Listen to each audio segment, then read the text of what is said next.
बिस्मिल्लाहिर्रहमानिर्रहीम, अस्सलामु अलैकुम। बिस्मिल्लाहिर्रहमानिर्रहीम, अस्सलामु अलैकुम। मैं हूं हारिस अमीन खान और आप देख रहे हैं प्रोग्राम लाइव एट 10।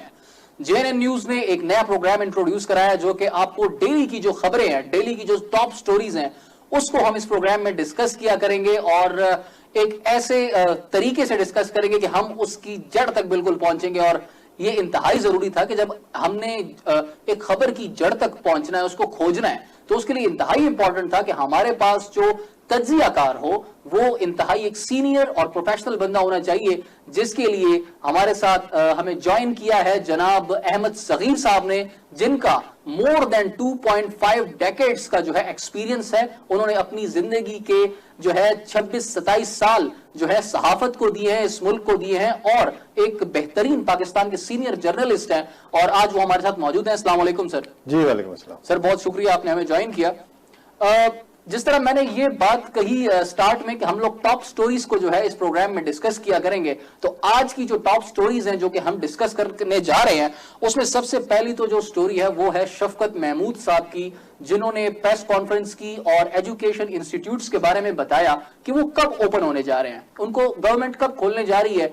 उस हवाले से जाहिर है जो प्राइवेट स्कूल्स फेडरेशंस है उनको भी एतराजात रहे हैं और वो जो है उस हवाले से भी हम बात करेंगे। दूसरे नंबर पर यकम मुहर्रमुल हराम जो कि आज की डेट में था और उसमें जो इंतहाई एक अकीदत और एहतराम वाला ये महीना है मुहर्रमुल हराम का और इस्लामी साल का सबसे पहला महीना है, इस हवाले से भी हम जो है अपने गेस्ट से बात करेंगे। और उसके साथ जो तीसरी बात है, हुकूमत के जो 2 साल मुकम्मल हुए हैं, गवर्नमेंट के जो भी मिनिस्टर्स हैं उन्होंने आकर अपनी परफॉर्मेंसेज आके डिफाइन की हैं और अपनी तारीफ के जो उन्होंने गुण गाए हैं वो भी हम सर से डिस्कस करेंगे। और साथ में जो चौथा एक इशू है, एक बात है जो कि रिवायतन एक चलती आ रही है, जो कि बड़ी कोई नई बात नहीं है। शेख रशीद साहब ने एक कॉलेज का इफ्तिताह किया विमेन का, उसके दौरान उसके बाद उन्होंने प्रेस कॉन्फ्रेंस की और उस प्रेस कॉन्फ्रेंस में भी उन्होंने मौका जाया नहीं किया और टारगेट किया नून लीग को। और उसके जवाब में फिर राना सनाउल्लाह साहब, जो ये दोनों जो है रिवायती हरीफ जिस तरह इनको कहा जाता है, राना सनाउल्लाह साहब ने भी आकर प्रेस कॉन्फ्रेंस कर दी और उन्होंने शेख रशीद साहब के बारे में जो है जो जुबान पे आया तो उन्होंने फरमा दिया। तो सबसे पहले तो मैं शफकत महमूद साहब ने जो आज बात की है उसकी खबर जो है वो आपके साथ शेयर करता हूं। इस्लामाबाद में प्रेस कॉन्फ्रेंस करते हुए वजीर तालीम शफकत महमूद बोले कि हमने फैसला किया है कि स्कूल बंद होंगे और 13 मार्च से स्कूल्स बंद किए। तमाम फैसले मुतफिका तौर पर किए हैं। उन्होंने बताया कि 9वीं क्लास से लेकर 12वीं तक 40 लाख बच्चे प्रोमोट हुए। कैम्ब्रिज ने ऐसा सिस्टम अपनाया कि 2-2 ग्रेड्स कम करने के लिए उन्होंने कहा। कैम्ब्रिज से मुतालिक उन्होंने मजीद बताया कि कैम्ब्रिज तक बच्चों के वालिदैन और अपने जज्बात पहुंचाए। बरतानिया हुकूमत से भी राब्ता किया है।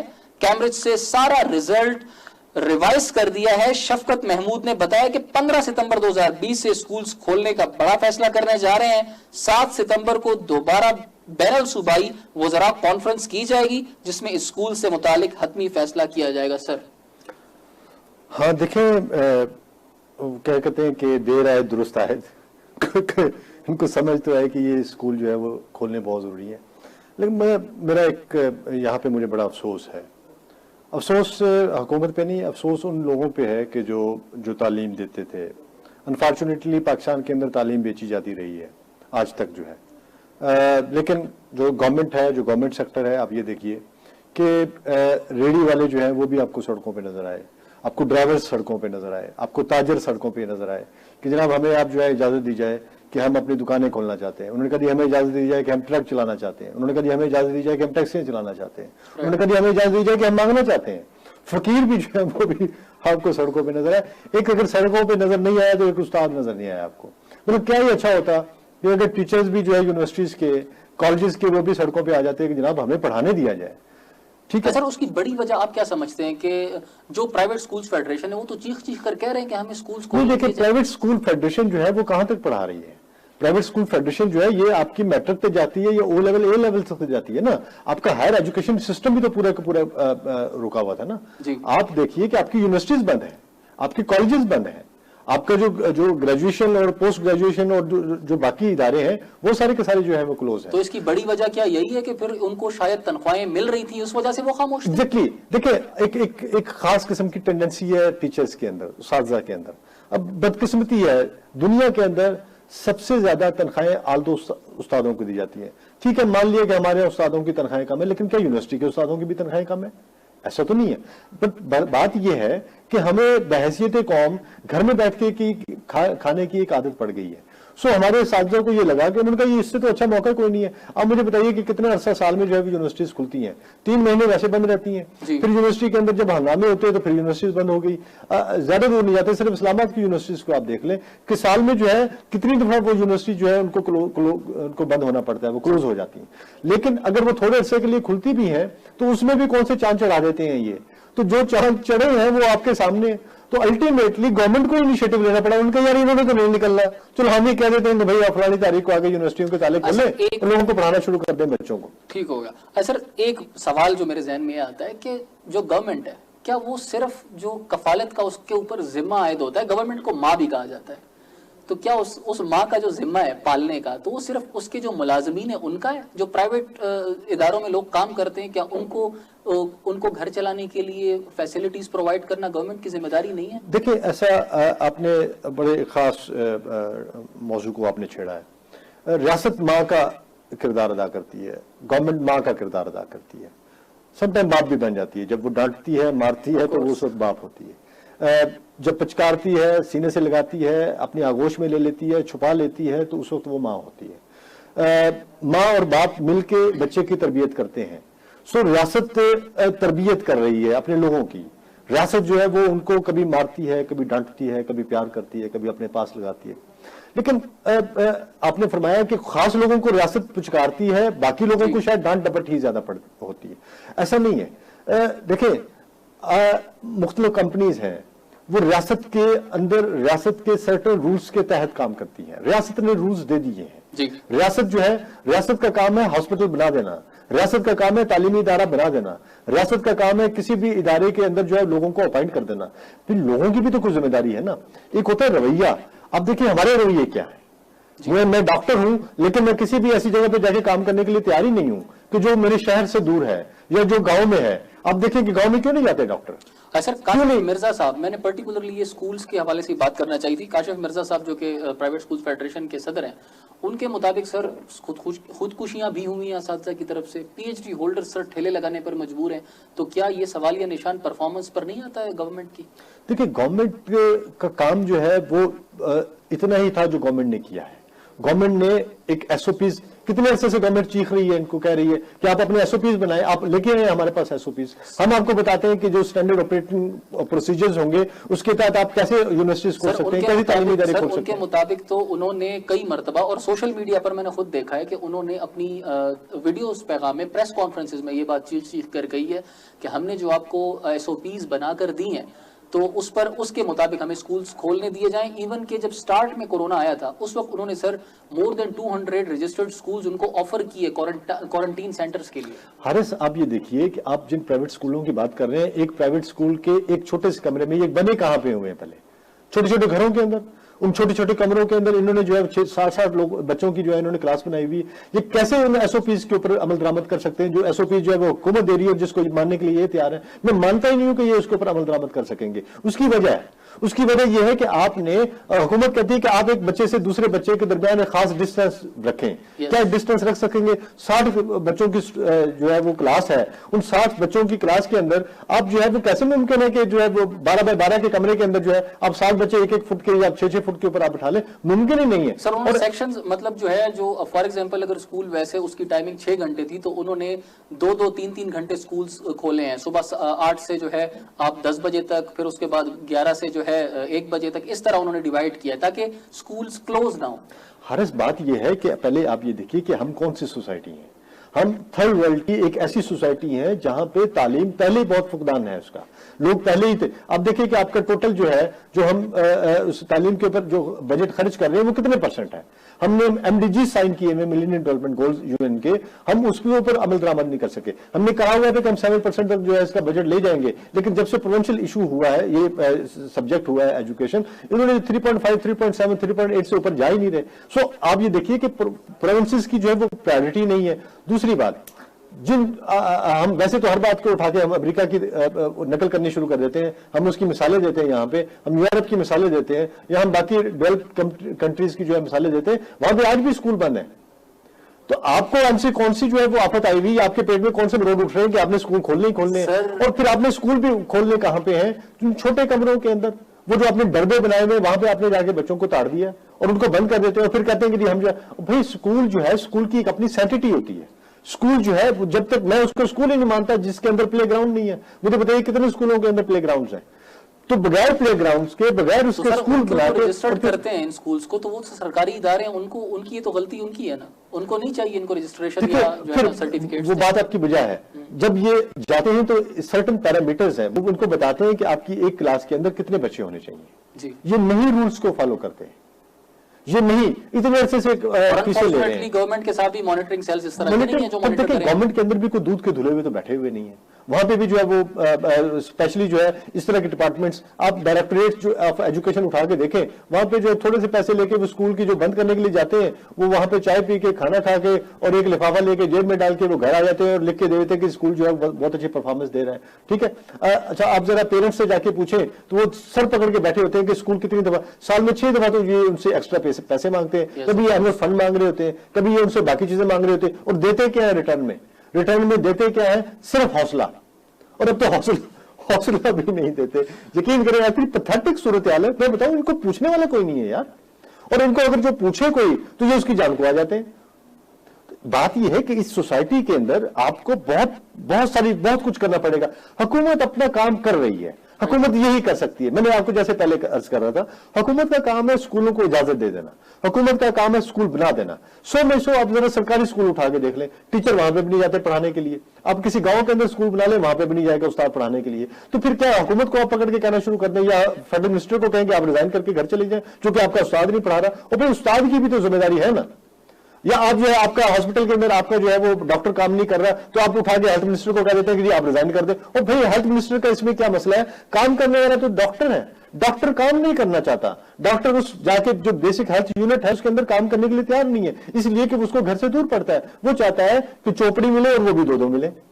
अच्छा ठीक है, मतलब मॉरली जो है हम सबको ग्रूम होने की जरूरत है। मॉरली करप्ट हो गए यार, बहुत ज्यादा करप्ट। मुझे बताइए सबसे ज्यादा करप्ट वो आदमी है जो ठेला लगा के बैठा हुआ है उस जगह पे जहां से आपने गुजरना है। आप उसको छेड़ के दिखा दें, आपकी जान को आ जाएगा। सो हम एज ए मुनहसिल कौम अजीब से बन गए हैं।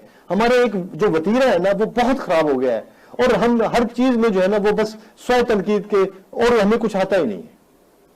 ठीक हो गया सर, ये तो चले स्कूल्स की हमारी बात होगी। अच्छा, एक इंपॉर्टेंट चीज जो स्कूल्स के हवाले से मैं आपसे पूछना चाहूंगा, एक सर्वे के मुताबिक अगर 6 माह बच्चा जो है वो स्कूल नहीं जाता तो तकरीबन वो 4 साल जो है पीछे चला जाता है। सर इस चीज को कैसे हम रिकवर करेंगे, बच्चों को अपनी जगह पे कैसे लेके आएंगे? देखिए बड़ा मुश्किल है, ये आपने बड़ा जबरदस्त बात की है। उसकी वजह यह है कि आप ऐसा ग्रेजुअली बच्चों को प्रिपेयर करते हैं एक खास उसके लिए। आप जरा थोड़ा सा अपने इर्द गिर्द नजर दौड़ाएं तो आपको पता चलेगा कि वो बच्चे जो पहली दफा स्कूल जाते हैं उनको स्कूल भेजना कितना मुश्किल होता है। आप बड़ी मुश्किल से उनको तैयार करते हैं, आप स्कूल छोड़ के आते हैं वो रोना शुरू कर देते हैं, आपको उनको बिठाना, उनको वहां पे। अब इसका मतलब है कि एक मेंटल प्रिपरेशन है, एक टेंडेंसी है जो आपने उसकी जात के अंदर, उसकी शख्सियत के अंदर उसकी पैदा करनी होती है। एक एप्टीट्यूड है जिसके लिए उसको जो है आपने तैयार करना होता है। अब ये टेंडेंसी, एप्टीट्यूड जो है ये पिछले 6 महीने की जो स्कूल ना जाने की प्रैक्टिस है इसने खत्म कर दिया है। अब जरा बच्चों को आप कहें कि स्कूल जाना है वो रोने लग जाएंगे। तो अब ये चीज है, ये अल्टीमेटली मसाइल का बायस तो बनेगी, बट ऑब्वियसली पेरेंट्स परेशान है क्योंकि फीसें सब दे रहे हैं, मैं भी दे रहा हूं, आप भी दे रहे हैं, सब दे रहे हैं। ठीक है, बच्चे घरों में बैठे हुए हैं, पढ़ाने का कोई इंतजाम नहीं है। ऑनलाइन इन्होंने सिस्टम शुरू किए, इतने पैथेटिक सिस्टम शुरू किए, इनके ऑनलाइन सिस्टम चल ही नहीं रहा। अब जरा वो जो जूम और बाकी जो चीजें जो एप्स इन्होंने दिए हुए हैं, उन एप्स पे इन्होंने करते क्या है टीचर आती है या आता है, वो अपनी रिकॉर्डेड सी वॉइस ले आता है, वो प्ले करके और चला जाता है, और वो बच्चा सुन रहा है या बड़ा सुन रहा है। और सर जरूरी नहीं है कि हर बंदे की जो है, हर बच्चे के उसकी इंटरनेट की अप्रोच भी नहीं है। इंटरनेट की अप्रोच भी नहीं। भाई आपके मुल्क के अंदर मुझे बताइए कि कितने % लोग हैं जिनको इंटरनेट मुयस्सर है? आपके इलाकों में जो मुयस्सर भी है, आपका और मेरा इंटरनेट वो चलता ही नहीं है। जरा बारिश हो रही है, आपकी बिजली नहीं आती, तो आपका इंटरनेट के कहां से आएगा? बड़े शहरों में यह हाल है, तो फाटा और थर का क्या हाल होगा? जो हमारे जो आप जरा साउथ पंजाब को देख लें, आप अपना इंटीरियर सिंध को देख लें, आप बलूचिस्तान को देख लें, आप केपी के अंदर देख लें, वहां पे तो सिग्नल्स नहीं आते, वहां पे आपकी कॉल नहीं हो पाती, इंटरनेट तो बाद की बात है।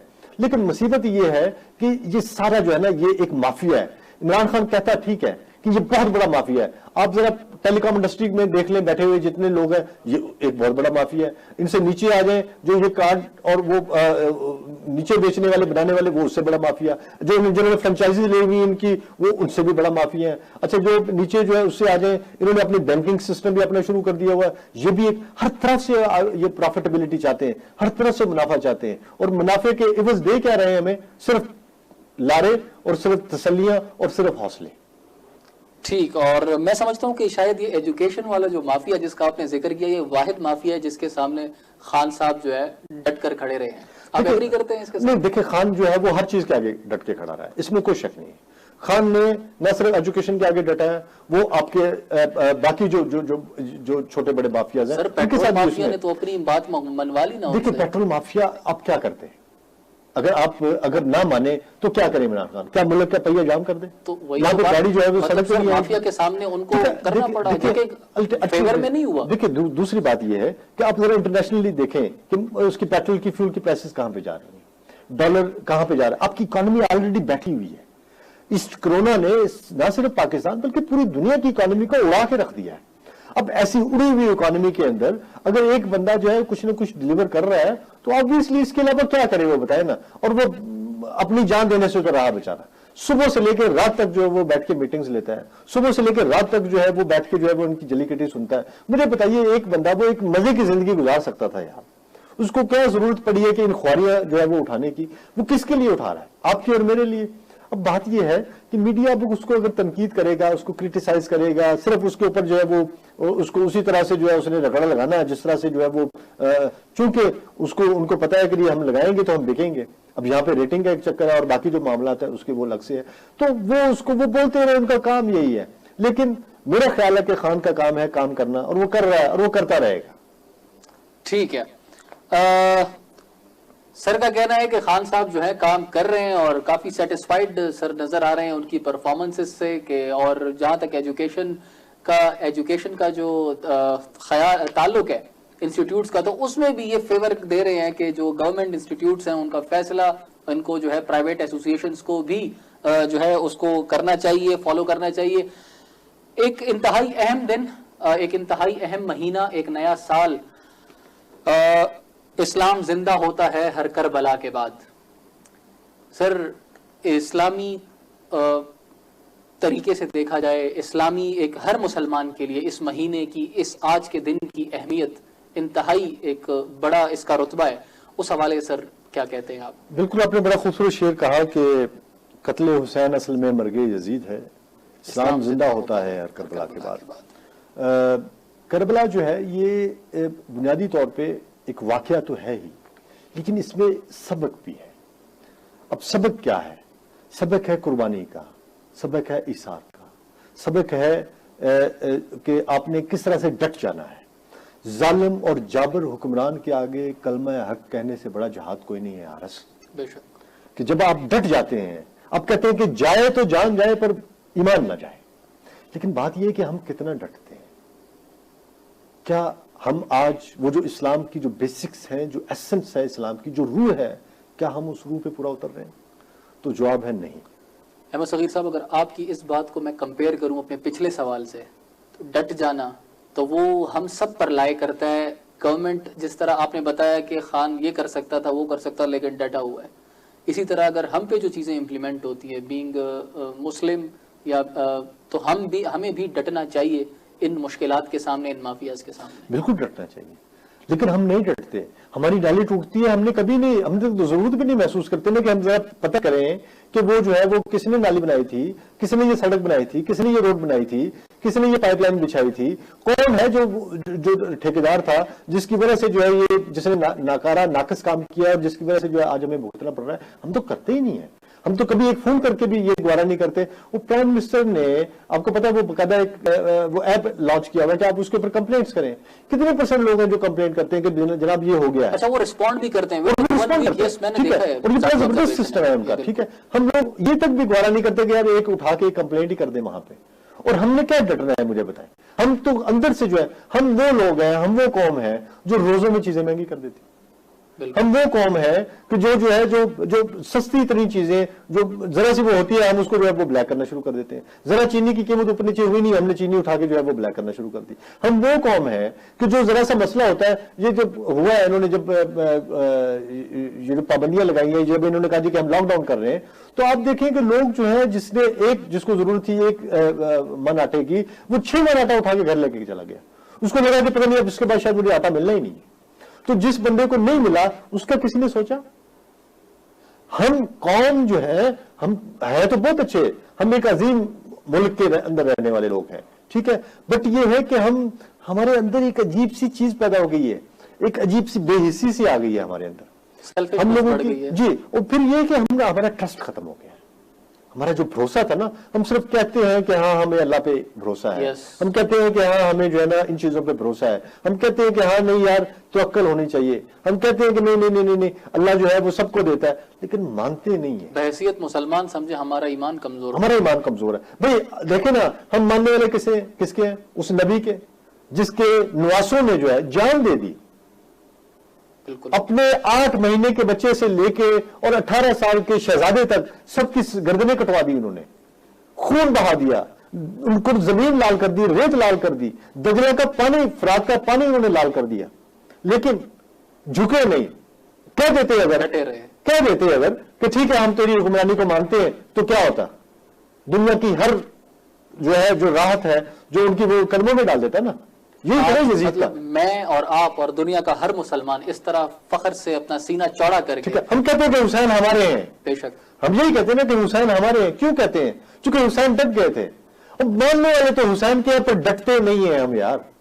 हमें डटना चाहिए, हमें लड़ना चाहिए, लेकिन लड़ने से और डटने से मुराद ये है कि हम कम से कम अपने, और कुछ नहीं है तो हम अपने लोगों को सर्व तो करें ना, अपनी कौम को सर्व करें, अपने लोगों के लिए खड़े हो जाएं, अपने मामलात को हम ठीक करें। लेकिन प्रॉब्लम क्या है कि हम करप्ट हैं, हमारे अंदर सरायत कर गई है करप्शन नीचे से ऊपर तक, और इस करप्शन के इस बाजार ने हमें इतना रुसवा और नंगा कर दिया है कि आप सोच नहीं सकते कि हमारे जो है वो हमारे हाल क्या है। दुनिया नेशन जो है वो समटाइम हंसती होंगी हमारे ऊपर, यार ये किस किस्म के लोग हैं। इतने बेहतरीन आपकी मिलिट्री, इतनी बेहतरीन आपकी इंटेलिजेंस एजेंसीज, आपका इतना बेहतरीन सिस्टम, आपका पॉलिटिकल सिस्टम, दुनिया का वन ऑफ द बेहतरीन पॉलिटिकल सिस्टम जो पार्लियामेंट्री सिस्टम है, और हमने किया क्या है उसके साथ?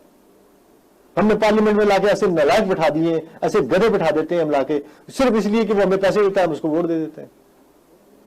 तो फिर कैसे चलेगा? फिर उन्हीं से फिर हम गिला करते हैं, और फिर हम कहते हैं कि हमें मिलता नहीं है। भाई क्यों मिलेगा? उसे पता है कि इसने मुझे वोट दिया था, पैसे लेके दिया था, अब भाड़ में रहा, मैं इसको क्यों मिलूं? अगली मर्तबा 500 ज्यादा दे दूंगा, 500 ज्यादा दे दूंगा, किसी और से ले लूंगा। ठीक है, जिस कौम को आप आटे के ऊपर एक थैला आटा देके उससे वोट डलवा लें, एक कनस्तर जो है उसको जो है वो घी का देके उससे वोट डलवा लें, जिसको आप थोड़ी बहुत मराद देके उससे आप काम करवा लें, मुझे बताइए कि फिर क्या होगा उनका हाल? वो यही होगा जो हमारा हो रहा है, इससे भी ज्यादा पढ़नी है हमें। हमारे साथ हो वो ठीक रहा है इसलिए कि आज तक खुदा ने उसको अपनी हालत नहीं बदली, जिसको अपनी हालत खुद नहीं बदलनी आती। बिल्कुल। अच्छा, एक और बात अहमद सगीर साहब कि जो मुहर्रमुल हराम का महीना है, ज़ाहिर है इंतहाई मुक़द्दस है, हर साल पूरी दुनिया में इंतहाई एहतराम और अकीदत के साथ मनाया जाता है। इस साल जो है हालात काफ़ी मुख्तलिफ हैं, अभी अल्हम्दुलिल्लाह काफ़ी बेहतर हो गए। मैं कोरोना की तरफ की बात कर रहा हूँ, तो इस मरतबा आप क्या समझते हैं और क्या मैसेज देना चाहते हैं कि किस तरीके से इस इवेंट को लेके चलना चाहिए? देखिए, मैसेज देने का फायदा कोई नहीं, चूंकि मानना किसी ने नहीं। अभी तो ये थोड़े दिन पहले आप देख लें कि लोग जो है वो ये जो मंडियों के अंदर जब हमारा ये हो रहा था, बड़ी ईद की शॉपिंग करने के लिए जब निकले हुए थे, मवेशी खरीदने के लिए निकले हुए थे, इससे पहले छोटी ईद की शॉपिंग करने के लिए निकले हुए थे, किसी ने एसओपी की पाबंदी की, मास्क लगाए इस कौम ने। ये तो एक शूतर बेमहार कौम है, बस जिसका जो इधर दिल आता है चल पड़ते हैं, कुछ करते हैं। अब क्या ख्याल है कि मातमी जुलूस जो है वो मास्क पहनेंगे? मातमी जुलूस जो है वो जो निकल रहे हैं वो एक दूसरे से जो है वो फासले रखेंगे? कभी भी नहीं रखेंगे, लेकिन रखना चाहिए। उसकी वजह यह है कि ये नहीं रखेंगे तो अल्टीमेटली उसका इफेक्ट आएगा। वो जो कोरोना है, जो नहीं सुनता किसी की, वो वायरस किसी को नहीं मानता, वो वायरस रंग, नस्ल, मजहब से बालातर होकर जो है वो इफेक्ट कर रहा है। और वो इस चीज को नहीं कि आप खातून हैं, आप मर्द हैं, आप बच्चे हैं, आप बूढ़े हैं, आप जो है इस मसलक से हैं, आप उस मजहब से हैं, आपके ताल्लुक इस मुल्क से है, आप उस टेरिटरी के अंदर रहते हैं, आप इस इस्म को मारने वाले हैं, आप उस इस्म को मारने वाले हैं, वो नहीं देखता। वो सिर्फ एक चीज देखता है कि ये इंसान है और उसको मैंने इफेक्ट करना है। और इसीलिए पूरी दुनिया में लोग मर रहे हैं। जहां जहां इसकी एसओपीज पे पाबंदी नहीं की जा रही, वहां वहां जो है आप देखें कि मतलब एक्सपेक्ट किया जा, अभी जो हालात आपने डिस्क्राइब किया कि मंडियों में और इसके अलावा बाजारों में जो हालात थे, तो आप क्या एक्सपेक्ट करते हैं कि इस मौके पर हम ख्याल रखेंगे? देखिए, रखना तो चाहिए, इसलिए कि नहीं रखेंगे तो अल्टीमेटली फिर हमने कल को जो है यहाँ पे बैठ के प्रोग्राम में आपने मुझसे सवाल करने हैं कि देखें जी गवर्नमेंट क्या कर रही है। तो गवर्नमेंट का काम तो नहीं है ना, गवर्नमेंट ने अलाउ कर दिया, एसओपी दे दिए, उनको कहा कि ठीक है जी आप जुलूस निकालें, लेकिन अब जुलूस निकालने वालों की भी तो कोई जिम्मेदारी है ना। बिल्कुल, ये तो मेरी जिम्मेदारी है कि अगर मैं जुलूस में शामिल हूं, मैं आजादारों में हूं, तो मुझे फिर उस आजादारी के साथ साथ उस बुनियादी असूलों का भी पासदारी करनी होगी जो मुझे रियासत ने दिए हैं। तो ये चीजें जो है वो उन आजादारान पे की तरफ जाती हैं जिनको थोड़ा सा सोचना चाहिए और उनको रिस्पॉन्सिबिलिटी को ओन करना चाहिए। मेरा ख्याल है कि होना चाहिए और शायद करें भी। उसकी वजह यह है कि ऑलरेडी हमने बहुत नुकसान उठाया है। बिल्कुल। सो अगर हम मजीद नहीं करेंगे तो फिर हमें मजीद नुकसान होगा। सर, सिक्योरिटी इदारों की अगर हम बात करें, थ्रू आउट कोरोना वायरस में उनका एक इंतहाई अहम किरदार रहा है। मुहर्रम उल हराम में भी देखा गया है कि उनकी जो ड्यूटी है 8 के बजाय 12 घंटे, 12 के बजाय 18 घंटे में जो है कन्वर्ट कर दी जाती है। तो उस हवाले से इस मरतबा जब कोरोना भी है और मुहर्रम उल हराम का महीना भी है, तो उनकी ड्यूटीज को आप क्या समझते हैं कि ये मजीद सख्त हो जाएंगी? क्योंकि ये सारे इदारे मुतहर्रिक होते हैं इस तरह के मौकों पर। मैं समझता हूं उनको तो नंबर 1 खिराज तहसीन भी पेश करना चाहिए।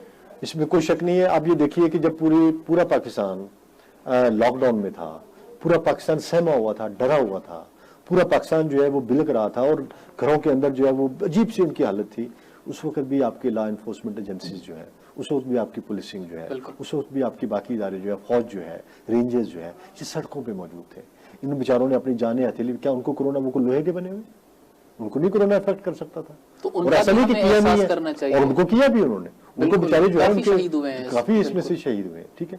सो उन लोगों ने उन्होंने मुल्क कौम के लिए, इस मुल्क की सरहदों की भी हिफाजत की, जाने भी दी, कोरोना को भी फेस किया, सब कुछ किया उन्होंने। अब हमारा भी कुछ फर्ज है। हमारा फर्ज है कि हम उनको लेट डाउन ना करें। हमारा फर्ज है कि हम उनको इम्तिहान में न डालें। हमारा फर्ज है कि हम उनको किसी ऐसी मुश्किल में न डालें कि वो बेचारे जो है वो मजबूर हो जाएं कि हाँ ठीक है हमें इनके लिए कुछ करना है, या हमारे जो है वो रियासत बाप बन जाए, या रियासत को आप बाप बनने पे ना मजबूर करें। रियासत को माँ ही रहने दें। स्टेट को वो माँ जैसी अच्छी लगती है, वो आपको चूमे ही तो ज्यादा अच्छी लगती है, क्योंकि बाप बन के जब वो डांटती है तो फिर हमें भी तकलीफ होती है और उनको तो फिर ज्यादा ही तकलीफ होगी। ठीक, अहमद सगीर साहब, बहुत शुक्रिया, आपने इन मामलात पर इंतहाई खूबसूरती के साथ और बहुत अच्छे अंदाज में जो है बात की। और इन दोनों मौज़ूआत को अगर हम देखें, नंबर 1 तो ये कि जो डिस्कस किया सर ने कि जो एजुकेशन के हवाले से, इंस्टीट्यूट्स के हवाले से जो प्रेस कॉन्फ्रेंस की गई है, उसमें जिम्मेदारान जो है, उसमें जिम्मेदारान जो घूम फिर के जो बात आई वो मुझ पर और आप पर आई कि हम लोग जो है अपनी जिम्मेदारियां जो है वो ठीक तरीके से हम नहीं निभा पाते। हम लोग अपने जो एसओपीज हैं उन पर अमल करना, अपने अगर सर ने ये एक एग्जांपल दी कि एक डॉक्टर जो है वो जाकर अपनी ड्यूटी, सरकारी डॉक्टर, ठीक तरीके से अंजाम नहीं देता। इसी तरह से जो असातिज़ा हैं, जो सरकारी मुलाजिमीन हैं, वो अपनी ड्यूटीज ठीक तरह से अंजाम नहीं देते। जो हमारे प्राइवेट स्कूल्स हैं, मेजॉरिटी जो है उसमें प्ले ग्राउंड नहीं है, और ये एक हकीकत है। और उससे भी ज्यादा अफसोस की बात यह है कि उनको रजिस्ट्रेशन जो है उनको दे दी जाती हैं, वो रजिस्टर्ड भी हो जाते हैं, और उसके बाद वहां पर बच्चे पढ़ना भी शुरू कर देते हैं, बोर्ड्स में भी रजिस्टर्ड होना शुरू कर देते हैं, तो मतलब हुकूमत की तरफ से भी कोई जो है ऐसा सेल नहीं कायम किया गया, जो कि अगर किया गया है तो वो अपनी काम, अपना रिस्पॉन्सिबिलिटी उस तरीके से नहीं निभा रहा कि वो जाएं और उन स्कूल्स को विजिट करें और देखें कि यहाँ आखिर क्या मसाइल हैं, आखिर बच्चों को जो तालीम दी जा रही है। क्योंकि करिकुलर एक्टिविटीज, को curricular activities, extra curricular activities, ये सब मैटर करती है बच्चे की ग्रूमिंग में, उनको जो है आगे बढ़ने में, उनको जो है एक बेहतर इंसान बनाने में।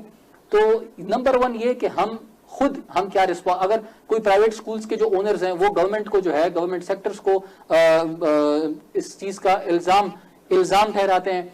इसी तरह अगर हमने बात की मुहर्रमुल हराम की, तो उसमें भी एक जो इंपॉर्टेंट बात है वो ये है कि जो भी आजादारान हैं, हम उनसे एक्सपेक्ट करते हैं, हम तमाम मुसलमान, ये हम सब की रिस्पॉन्सिबिलिटी बनती है कि इस मौके पर हम SOPs का खास ख्याल रखें, इस नजर से भी कि हमें खुदा न ख्वास्ता हमारी फैमिली इस पेंडेमिक से इफेक्ट ना हो, और हमारे जो सिक्योरिटी फोर्सेस हैं उनकी भी ड्यूटी जरा नरम हो। नाजरीन, हेडलाइंस की तरफ जाते हैं और हेडलाइंस के बाद दोबारा हाजिर होते हैं।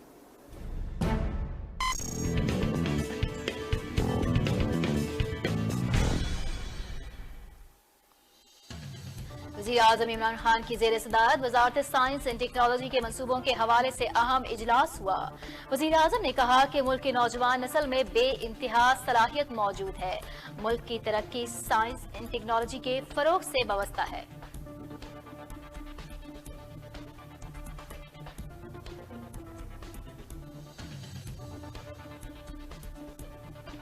वज़ीर ख़ारजा शाह महमूद कुरैशी ने कहा कि सऊदी अरब का इसराइल के मामले पर दो टोक मौक़िफ़ है जो तारीखी है, जबकि सऊदी पाकिस्तान ताल्लुकात हमेशा से अच्छे रहे हैं और इंशाअल्लाह अच्छे रहेंगे। पाकिस्तान और चीन दुनिया की बदलती हुई सूरत हाल पर तबादला ख्याल के ख्वाहिशमंद है।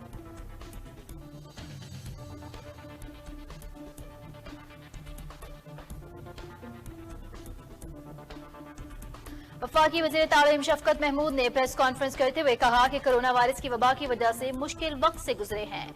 15 सितंबर से स्कूल खोलने का फैसला किया है, ताहम 7 सितंबर को बैनुल सूबाई इजलास में इस हवाले से हतमी फैसला किया जाएगा।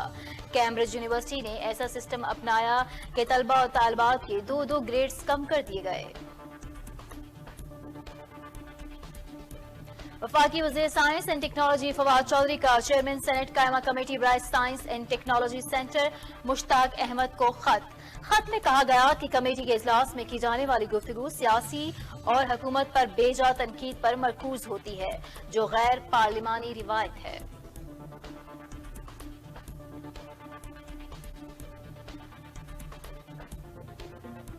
हुकूमत ने 98% आज़मीन हज को रकूम वापस कर दी। दरख्वास्त गुजार बैंकों से अपने वाजबात 31 अगस्त तक वसूल कर लें। वजारत मजहबी अबूर में हज वाजबात की अदायगी से मुतालिक इजलास में हज वाजबात की अदायगी के लिए नामजद बैंकों की कारकर्दगी का जायजा भी लिया गया।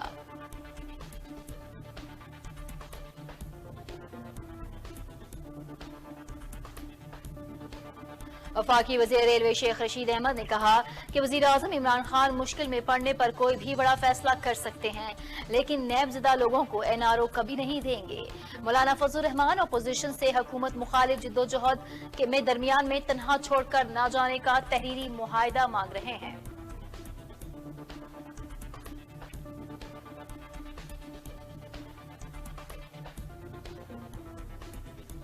शेख रशीद अवाम की फिक्र करें, शहबाज शरीफ नवाज शरीफ की गर्दान से बाज आएं। पाकिस्तान मुस्लिम लीग नून के रहनुमा राना सनाउल्लाह का वजीर रेलवे शेख रशीद के बयान पर रद्द अमल। कहा कि शेख रशीद 100 से जायद बेगुनाह मुसाफिरों के कत्ल का जवाब दें।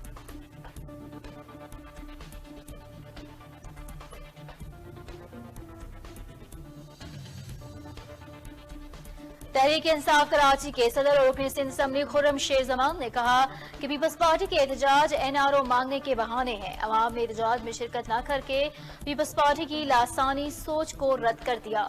सिंध के खिलाफ साजिश खुद पीपल्स पार्टी कर रही है।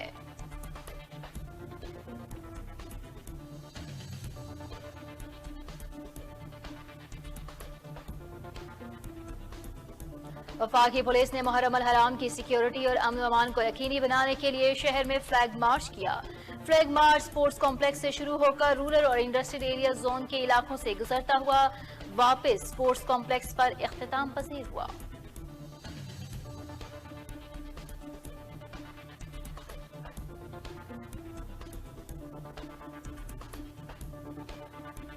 रावलपिंडी पुलिस ने मुहर्रमुल हराम में अमन अमान बरकरार रखने और जिला भर के 447 मजालिस और जुलूसों के लिए सिक्योरिटी के इंतजामात को हतमी शक्ल दे दी।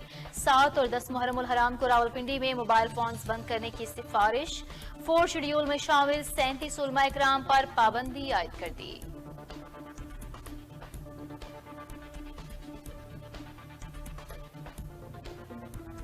एंटी नारकोटिक्स फोर्स के इलाकाई कमांडर्स का इजलास ANF हेडक्वार्टर रावलपिंडी में मुनक्किद हुआ।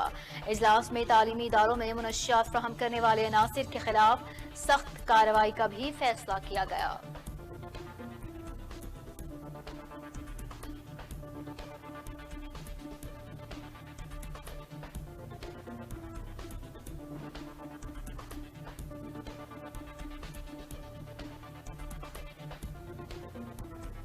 मारूफ अदाकारा आतिका औदू को 2 मोबाइल शराब केस में बरी कर दिया गया है। बेनजीर भुट्टो एयरपोर्ट पर अदाकारा के सामान से शराब की 2 बोतलें बरामद होने के बाद साबिक चीफ जस्टिस ने आज खुद नोटिस लिया था।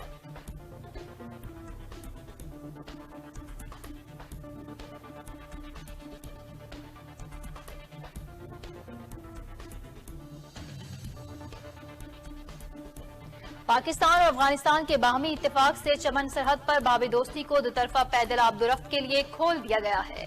सिक्योरिटी हुकाम के मुताबिक बॉर्डर 7 रोज तक पैदल आमदोरफ्त के लिए खुला रहेगा।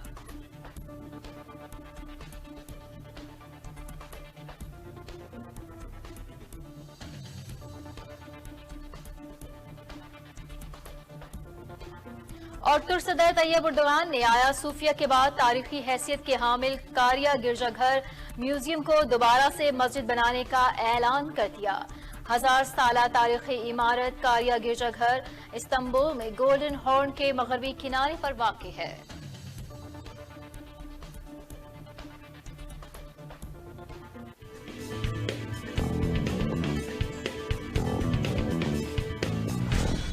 हुसैन असल में मर्गे यजीद है। इस्लाम जिंदा होता है हर करबला के बाद।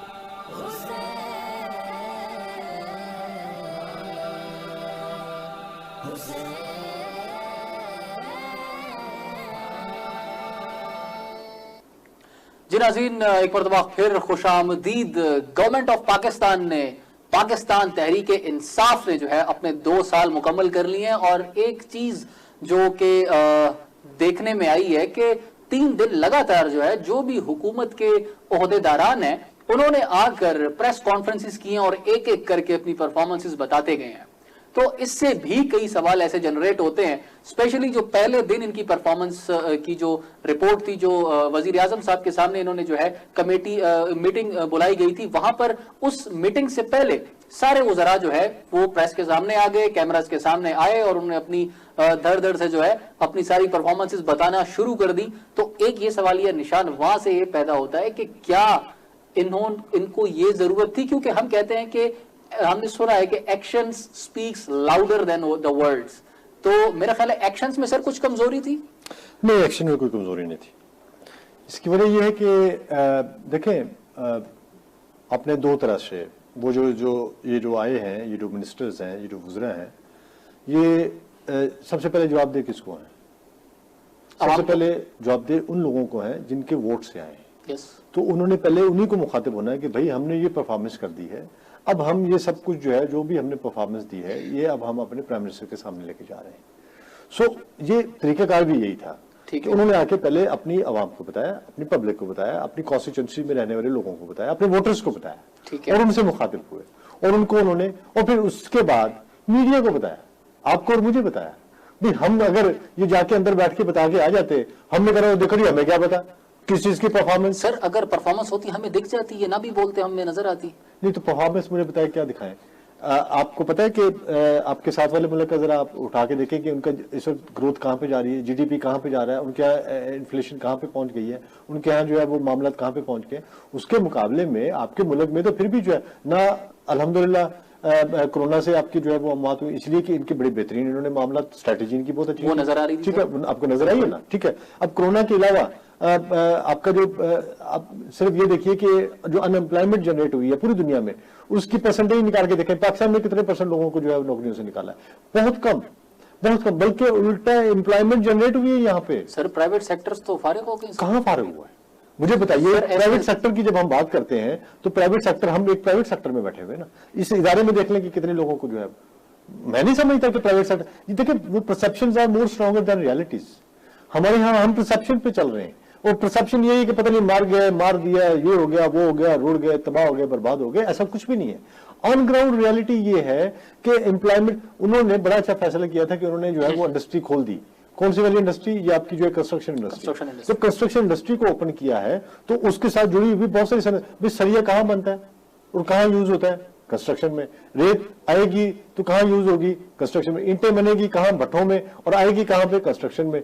अच्छा, सीमेंट कहाँ पे बनेगा? फैक्ट्रियों में। और आएगा कहाँ पे? कंस्ट्रक्शन में। फिर आप ये देखिए कि वहां पे जो है मजदूर जो है वो डायरेक्ट वहां पे फैक्ट्री के अंदर भी मजदूर काम करता है जो सीमेंट की है, जो रेत उठाने वाली जो ट्रक ट्राली जो है वो भी वही है, भट्टे के ऊपर भी मजदूर काम करता है। तो कितने % लोगों को उन्होंने, बड़ा वाइज फैसला किया था गवर्नमेंट ने, और स्पेशली इमरान खान ने, ठीक है। और उसके नतीजे में अब पूरी दुनिया ने तारीफ की है, ठीक है, कि आपने बड़े स्मार्ट लॉकडाउन किए, बजाय इसके कि पूरी पाकिस्तान बंद कर देते। उन्होंने कहा कि यार ऐसे करते हैं कि उन एरियाज को बंद करते हैं जिन एरियाज में ये मसला है, और उन्होंने उसका फायदा उठाया। उसका फायदा ये हुआ कि उन जगहों पे जहां पे नहीं था वहां पे कारोबार भी चल रहा था, और जहां पे जो है ये मसले थे उन मसले वाले लोगों को उन्होंने कहा कि आप 14 दिन के लिए फिलहाल बंद हो जाए, और 14 दिन के बाद हम देखते हैं कि आपने क्या करना है।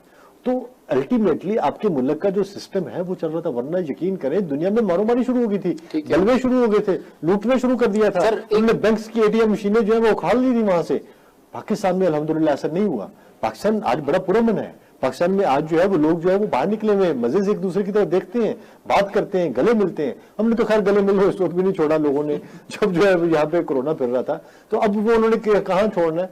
लेकिन ये है कि लोग अगर आज थोड़े से मुतमईन नजर आते हैं तो उसकी वजह जो है उसका क्रेडिट आपको अल्टीमेटली गवर्नमेंट को देना चाहिए, और गवर्नमेंट को जाता है यार ठीक है हमारा काम है तनकीद करना, हम इसी चीज का खाते हैं, हमें मिलते हैं इसी चीज के, लेकिन अल्टीमेटली अच्छे कामों की तारीफ भी होनी चाहिए। अगर बुरे काम है उनके क्रेडिट पे, ठीक है इकोनॉमी को उस तरह से वो नहीं कर सके, बट ये कि इकोनॉमी को कौन कर सका 6 महीने में? अच्छी भली दुनिया के जो सुपर पावर्स थी, सर कराची की बिजली तो ठीक नहीं करके दी सर। मुझे बताइए इलेक्ट्रिक को तो मुझे एक बात बताइए, तो के इलेक्ट्रिक जो है वो आज से बिजली वहां पे मसला है। मुझे बताइए 4 साल पहले भी वहां पे यही हाल था। मैं बचपन से सुनता आ रहा हूँ कराची के अंदर मसाइल। मैं कराची को रोशनियों के शहर जानता था, और मैंने प्यार किया, मेरा रोमांस है कराची। I love Karachi. मुझे कराची के साथ एक मोहब्बत है, मुझे कराची एक गर्लफ्रेंड की तरह जो है वो नजर आता है। लेकिन कराची जो है, कराची का बेड़ागर्क क्या इन्होंने किया?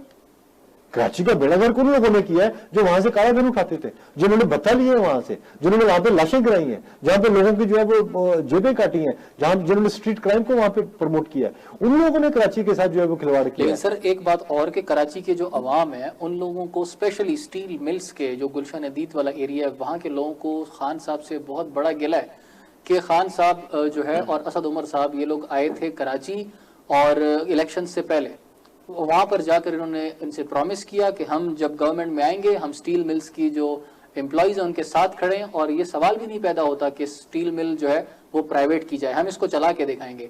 और अब सर हालात देख लें। देखें 2-3 चीजें होती हैं जो समझने की होती हैं।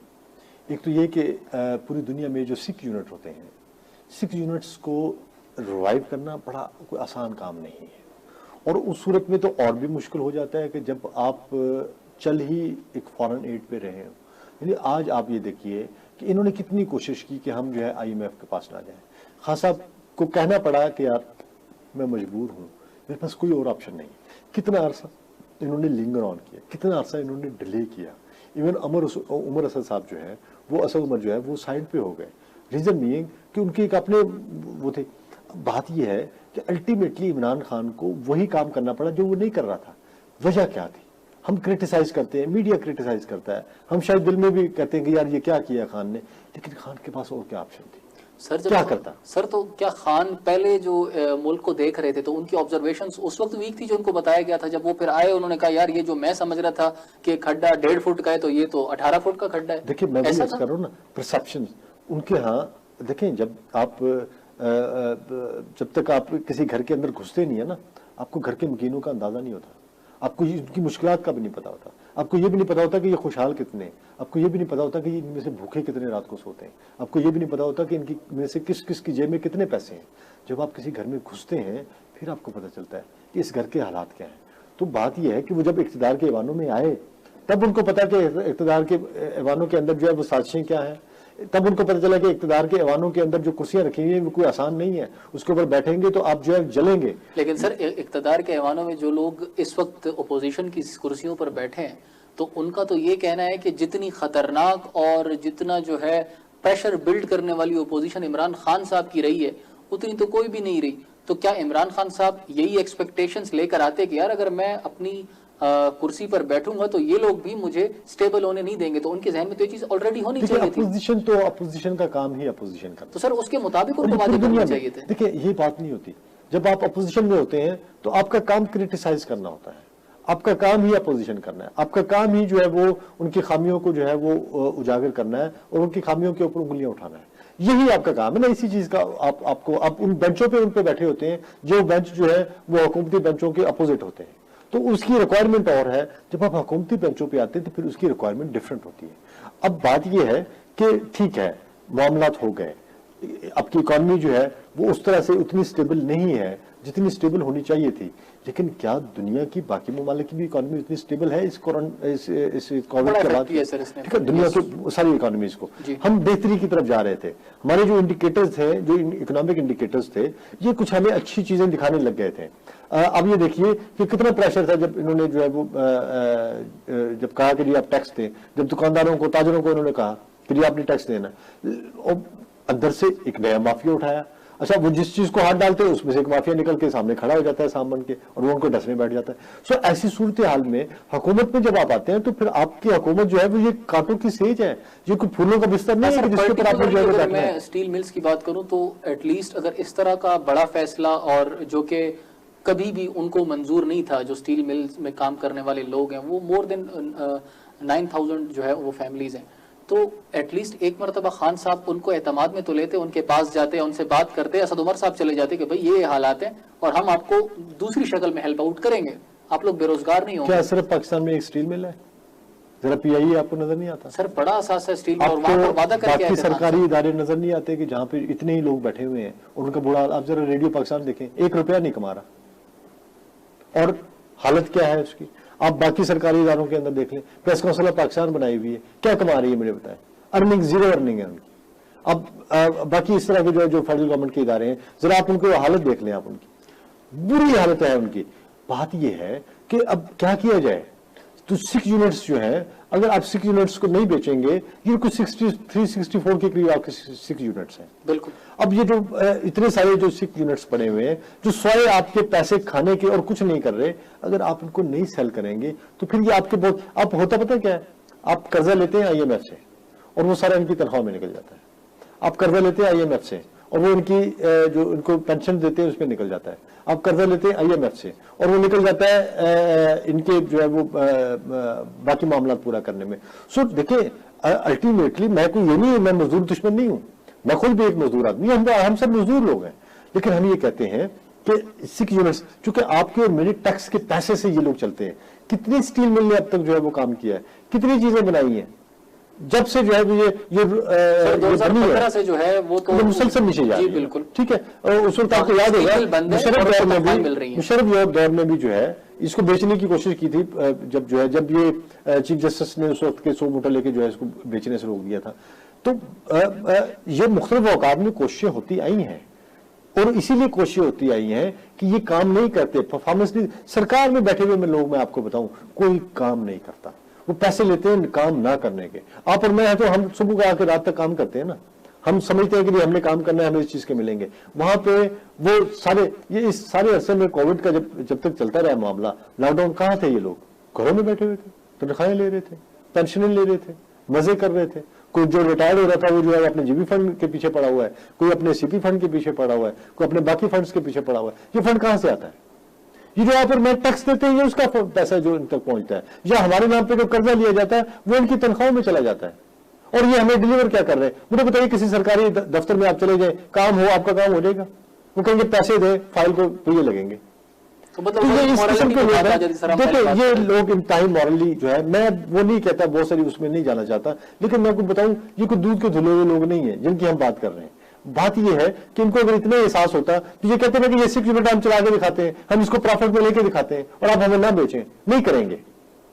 कहते हैं हमें आप दे, बेड़ा गर्क होता है स्टील मिल का हो जाए, बेड़ा गर्क होता है PIA का हो जाए, बेड़ा गर्क होता है इस इदारे का हो जाए, हमें इससे कोई गरज नहीं है, आप हमें क्या देंगे। तो जब इस तरह की अप्रोच होगी, इस तरह की सोच होगी, तो फिर मुझे बताएं गवर्नमेंट क्या करे। गवर्नमेंट उनको उठा के सीने से लगा ले, गवर्नमेंट उनको जो है वो उठा के जो है वो अपने आंखों पे बिठाए या सर पे बिठाए या माथे पे बिठाए। गवर्नमेंट कोई भी गवर्नमेंट नहीं करती, दुनिया में कहीं पे भी ऐसा नहीं है। लेकिन हमारा काम ये है इन लोगों का जो है हमारे यहाँ कि हर चीज उठा के उन्होंने गवर्नमेंट पे डाल देनी, और ये आप जी हमारे लिए नहीं करते, और ये आप जी हमें ये नहीं करते, और भाई गवर्नमेंट का काम नहीं है ये। सर एक और इम्पोर्टेंट जो बात है वो ये कि फवाद चौधरी साहब ने जो है जिस तरह सब मिनिस्टर्स ने आकर अपनी परफॉर्मेंसेस बताई, तो उन्होंने जो अपनी परफॉर्मेंस बताई उसमें मुख्तलिफ चीज़ें शामिल थी, जिसमें जो है मतलब अब पाकिस्तान माशाल्लाह से ड्रोन्स भी अपने बना रहा है जो कि मुख्तलिफ चीज़ों में हेल्प आउट करेगा, और उसके अलावा जो PPEs हैं अल्हम्दुलिल्लाह Pakistan is one of those countries जो कि बड़े एक्सपोर्टर्स हैं PPEs के, और ये डेवलपमेंट सारी कोरोना के दौर में हुई। इसके अलावा वेंटिलेटर्स भी उन्होंने एक अच्छा फिगर दिया कि जो हम बना रहे हैं और अब एक्सपोर्ट भी कर रहे हैं। तो ये उनकी परफॉर्मेंस, अगर वो मैं कहता हूँ फवाद चौधरी साहब माइक के सामने न भी आते तो भी हमें पता था कि ये काम हुए, राइट। उसके साथ सर और वज़रा आए, जिस तरह मैंने बिजली की बात की और इसके स्टील मिल की बात की, लेकिन इन पर्टिकुलर मैं बात करूंगा शीरी मजारी साहिबा आई, उन्होंने जो कि ह्यूमन राइट्स की मिनिस्ट्री उनके पास है, उन्होंने आके बात की मुख्तलिफ मौज़ूआत पर। उन्होंने कुछ बातों के साथ एग्री भी करते थे, लेकिन जो उन्होंने बात की जो हमारे एक मुआशरे का एक बहुत ही एक घिनौना सा एक चैप्टर है, एक पेज है, वो ये कि बच्चों के साथ, कम से कम बच्चों के साथ, बच्चियों के साथ ज्यादती का। तो उस हवाले से उन्होंने मेंशन किया इससे पहले जो एक बिल पास हुए थे कि ये फला फला बिल पास हुए हैं, लेकिन सर उस पर अमल होता कहीं दिखाई नहीं देता। डेली बेसिस पर जो आप सूबा सिंध में देख लें, KP में देख लें, इवन आप अपने कैपिटल इस्लामाबाद में देख लें, ये केसेस बढ़ते ही जा रहे हैं, कमी नहीं आ रही है। देखिए उसकी वजह इसकी 3-4 वजूहत है। इसकी एक तो है सोशल, इसका एक रीज़न है, दूसरी है इकोनॉमिकल रीज़न। मसलन ये कि जो सोशियो इकोनॉमिक रीजंस में से जो बड़ी 2-3 वजह हैं, उसमें ये है कि हम अपने जो हमारे नौजवान हैं, हम उनके टाइम पे शादियां नहीं करते। जब हम शादियां नहीं करते तो क्या होता है, अल्टीमेटली वो इन बुरे और गंदे और घिनौने कामों की तरफ जो है वो राग़िब होते हैं। अब शादी इसलिए नहीं करते कि हम अफोर्ड नहीं कर सकते, हालांकि हमारे यहाँ जो फीमेल पॉपुलेशन है वो 52% है। तो अब ये देखिए कि जो फीमेल बर्थ रेट है वो as compare to male birth जो है उससे कहीं ज्यादा है। अब इसके बावजूद अगर फीमेल ग्रोथ भी ज्यादा है, अपना बर्थ भी ज्यादा है और फीमेल की पॉपुलेशन भी ज्यादा है, तो फिर होना तो ये चाहिए कि फीमेल मुयस्सर होनी चाहिए शादियों के लिए। तो शादियां क्यों नहीं होती? शादियां इसलिए नहीं होती कि उनके पास देने के लिए जहेज नहीं होता। हमने जहेज की एक लानत जो है वो अपनी सोसाइटी के अंदर जो है वो पैदा कर रखी है। एक तरफ जहेज है, दूसरी तरफ जो है वो लड़के वालों को वलीमा है। ये वलीमे और जहेज ने मार दिया है, लोगों की कमर तोड़ दी है उनकी, इसलिए कि हमने अपनी नाक बचाने के लिए अपनी बेटियां गिरवी रख दी हैं, अपनी नाक बचाने के लिए अपने बच्चों को जो है ना हमने इस रिस्क में और इस आग में हमने झोंक दिया है। और भाई खुदा का नाम है, बस करें, छोड़ दे अब जो है ये फरसुदा किस्म की रवायत का। जो मुझे बताइए, हम उस नबी के मानने वाले हैं सल्लल्लाहु अलैहि वसल्लम कि जिस नबी ने अपनी बेटी को क्या दिया था जहेज में, कहा था कि अली क्या है तुम्हारे पास, उसने कहा ये, उसने कहा बेच के लेके आओ और इसका जहेज दूंगा। जहेज भी अली के पैसों से आया था। ऐसा नहीं कि हजूर पाक सल्लल्लाहु अलैहि वसल्लम ने खुद से कुछ चीज नहीं दी थी।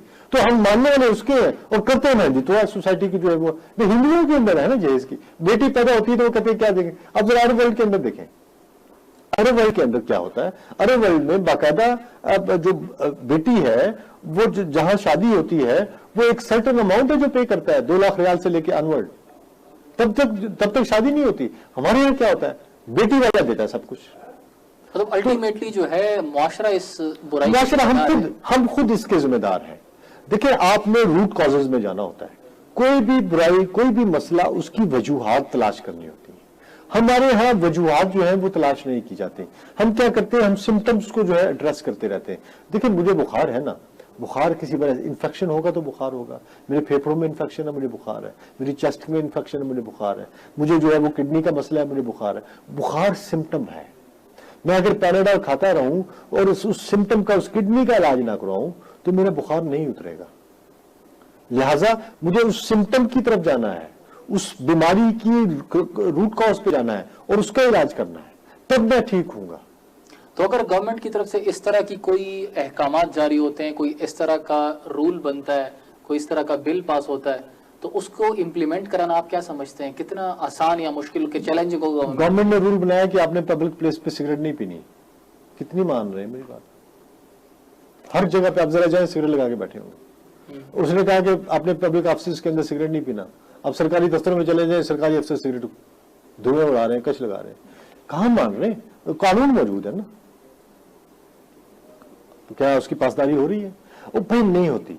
ये एक अजीब सी चीज है कि यहां पे आप कानून से नहीं होगा। ये जिम्मेदारी लोगों को महसूस करनी है, आप और मुझे महसूस करनी है, मीडिया को महसूस करनी, चीखना पड़ेगा मीडिया को, बार बार कहना पड़ेगा, तब जाके लोगों को समझ आएगी कि ये मसाइल क्या है।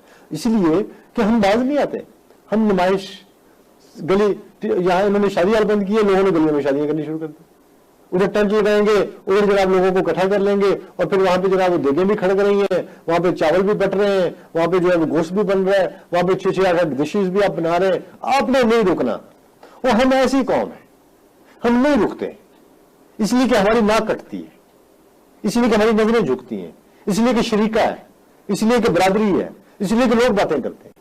हम तो इन चीजों में फंसे हुए हैं सर। ये कई मैं जितना समझता हूँ कि ये एहसास कमतरी है शायद हमारे अंदर। एहसास कमतरी भी है, एहसास बर्तरी भी है। हम अपने आप को एहसास बर्तरी का, मैं कहता हूँ मैं तो बहुत बड़ा आदमी हूँ, मैं तो हो ही नहीं सकता कि मैं करना चाहते हैं कि नहीं जी हम तो बड़े लोग हैं, हम तो बड़े लोग हैं, ठीक है, चाहे मैं छोटा हूं या बड़ा हूं या बहुत छोटा हूं या बहुत बड़ा हूं, मैंने अपने आप को बड़ा बना के पेश करना है। मैंने बताना है लोगों को, मैंने अपनी बेटी को 10 ट्रक जहेज के दिए हैं। ओ यार मैंने तो 10 ट्रक दे दिए, वो जिसके पास 1 ट्रक देने की भी गुंजाइश नहीं है, उसका क्या बनेगा? उसके लिए मसले खड़े कर दिए, उसके लिए हमने मसले खड़े कर दिए, ठीक है। और मैंने ये नहीं करना कि मैंने अपने 10 ट्रक उठा के 10 लोगों में बांट दूं कि यार तुम 10 लोग जो है अपनी एक बेटी को जो है ये 10 ट्रक बांट दो और मैं 10 लोगों का भला कर दूं और मेरी आखिरत भी संवर जाएगी, दुनिया भी संवर जाएगी। मैं ये काम नहीं करूंगा। मैं जो काम करूंगा वो इतना घटिया होगा, इतना बुरा होगा, इतना घिनौना होगा कि लोग जो है वो उसको देख के वाह वाह तो करेंगे, लेकिन उसके अल्टीमेटली जो रिजल्ट आते हैं वो इतने बुरे होते हैं कि लोगों के अंदर एहसास कमतरी पैदा हो जाता है। वो कहता है यार मैं क्या करूं, मेरे साथ वाले ने जो है 10 ट्रक दिए हैं, मैं कम से कम 5 तो दूं ना। तो फिर मैंने कर्जा उठाना है, फिर मैंने बैंक से लोन लेना है, फिर मैंने रिश्तेदारों से पैसे लेने हैं, फिर मैंने उधार उठाना है, फिर मैंने चीजें बेचनी है, तो मैंने उठा के अपनी बेटी को ब्याना है और बाकी की उम्र उसी कर्जे को, उस कर्जे को उतारते हुए मेरी गुजर जानी है। तो ऐसी सूरत हाल में मुमकिन नहीं है, जिस तरफ आप इशारा कर रहे हैं ना, ये हो नहीं सकता। लिहाजा ह्यूमन राइट्स, आप लोगों की बच्चों की शादियां जो है वो टाइमली करना शुरू कर दें। आप देखिए ये तो हमने 2 पर्टिकुलर इश्यूज पर बात कर ली ना, जो गवर्नमेंट की तरफ से। ओवरऑल आप 2 साल कारकर्दगी को कैसे देखते हैं खान साहब की? देखिए 2 साल कारकर्दगी बहुत अच्छी रही है। अब जरा 2 चीजें हैं, एक आपकी एक्सटर्नल है, एक आपके इंटरनल है। आप एक्सटर्नल को देखें, आपने पूरी दुनिया, आप ट्रंप को कहना पड़ा कि हम आते हैं कश्मीर का मसला हल करने के लिए। आप देखें कि पुतिन कितना अच्छा रिस्पांस देता है, जस्टिस देता है। आप देखें कि वर्ल्ड लीडर्स जो है वो कैसे कितना अच्छा जस्टिस देते हैं। खान जब बाहर जाता है कैसे जनाब पूरी दुनिया उसके इर्द गिर्द, उसकी जो क्रिज्मेटिक पर्सनैलिटी है, दुनिया उसके इर्द गिर्द घूम रही होती है। तो ये है उसकी फॉरेन पॉलिसी। वो जनरल असेंबली में तकरीर करता है तो लोग रो रहे हैं, नारे लगा रहे हैं। ये है उसके अंदर जो है कि फॉरेन पॉलिसी, जो फॉरेन महाज है, ये इसके ऊपर हमारी अचीवमेंट्स है। ये हमारी अचीवमेंट्स हैं कि हमने कश्मीर को जो है उठा के उसको इंटरनेशनलाइज कर दिया। आज पूरी दुनिया उसके ऊपर बात कर रही है।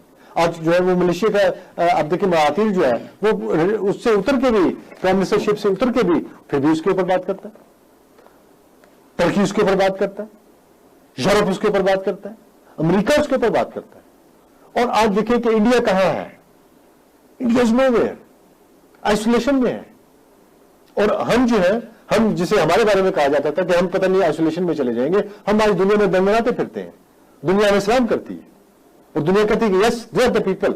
सर एक बात, ये बिल्कुल इस सवाले से जो भी हिकमत अमली थी वो काबिल तारीफ है, लेकिन सर एक बात आपने भी इकोनॉमी की आपने जो है फॉरेन पॉलिसीज की, लेकिन सर जो वोट देने वाला बंदा है, मेजॉरिटी जो है सर, उसको अगर फर्क पड़ता है तो वो उसको रोटी की कीमत से पड़ता है कि यार 10 वाली 20 में हो गई है, उसको आटे की थैली से पड़ता है कि 750 रुपए वाला जो थैली मुझे मिलती थी वो अभी मुझे 1150 रुपए में मिल रही है।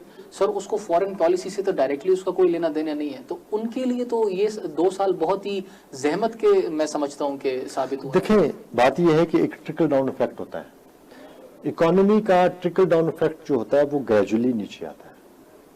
हर गवर्नमेंट जो है वो अपनी पॉलिसीज को मेंटेन करती है।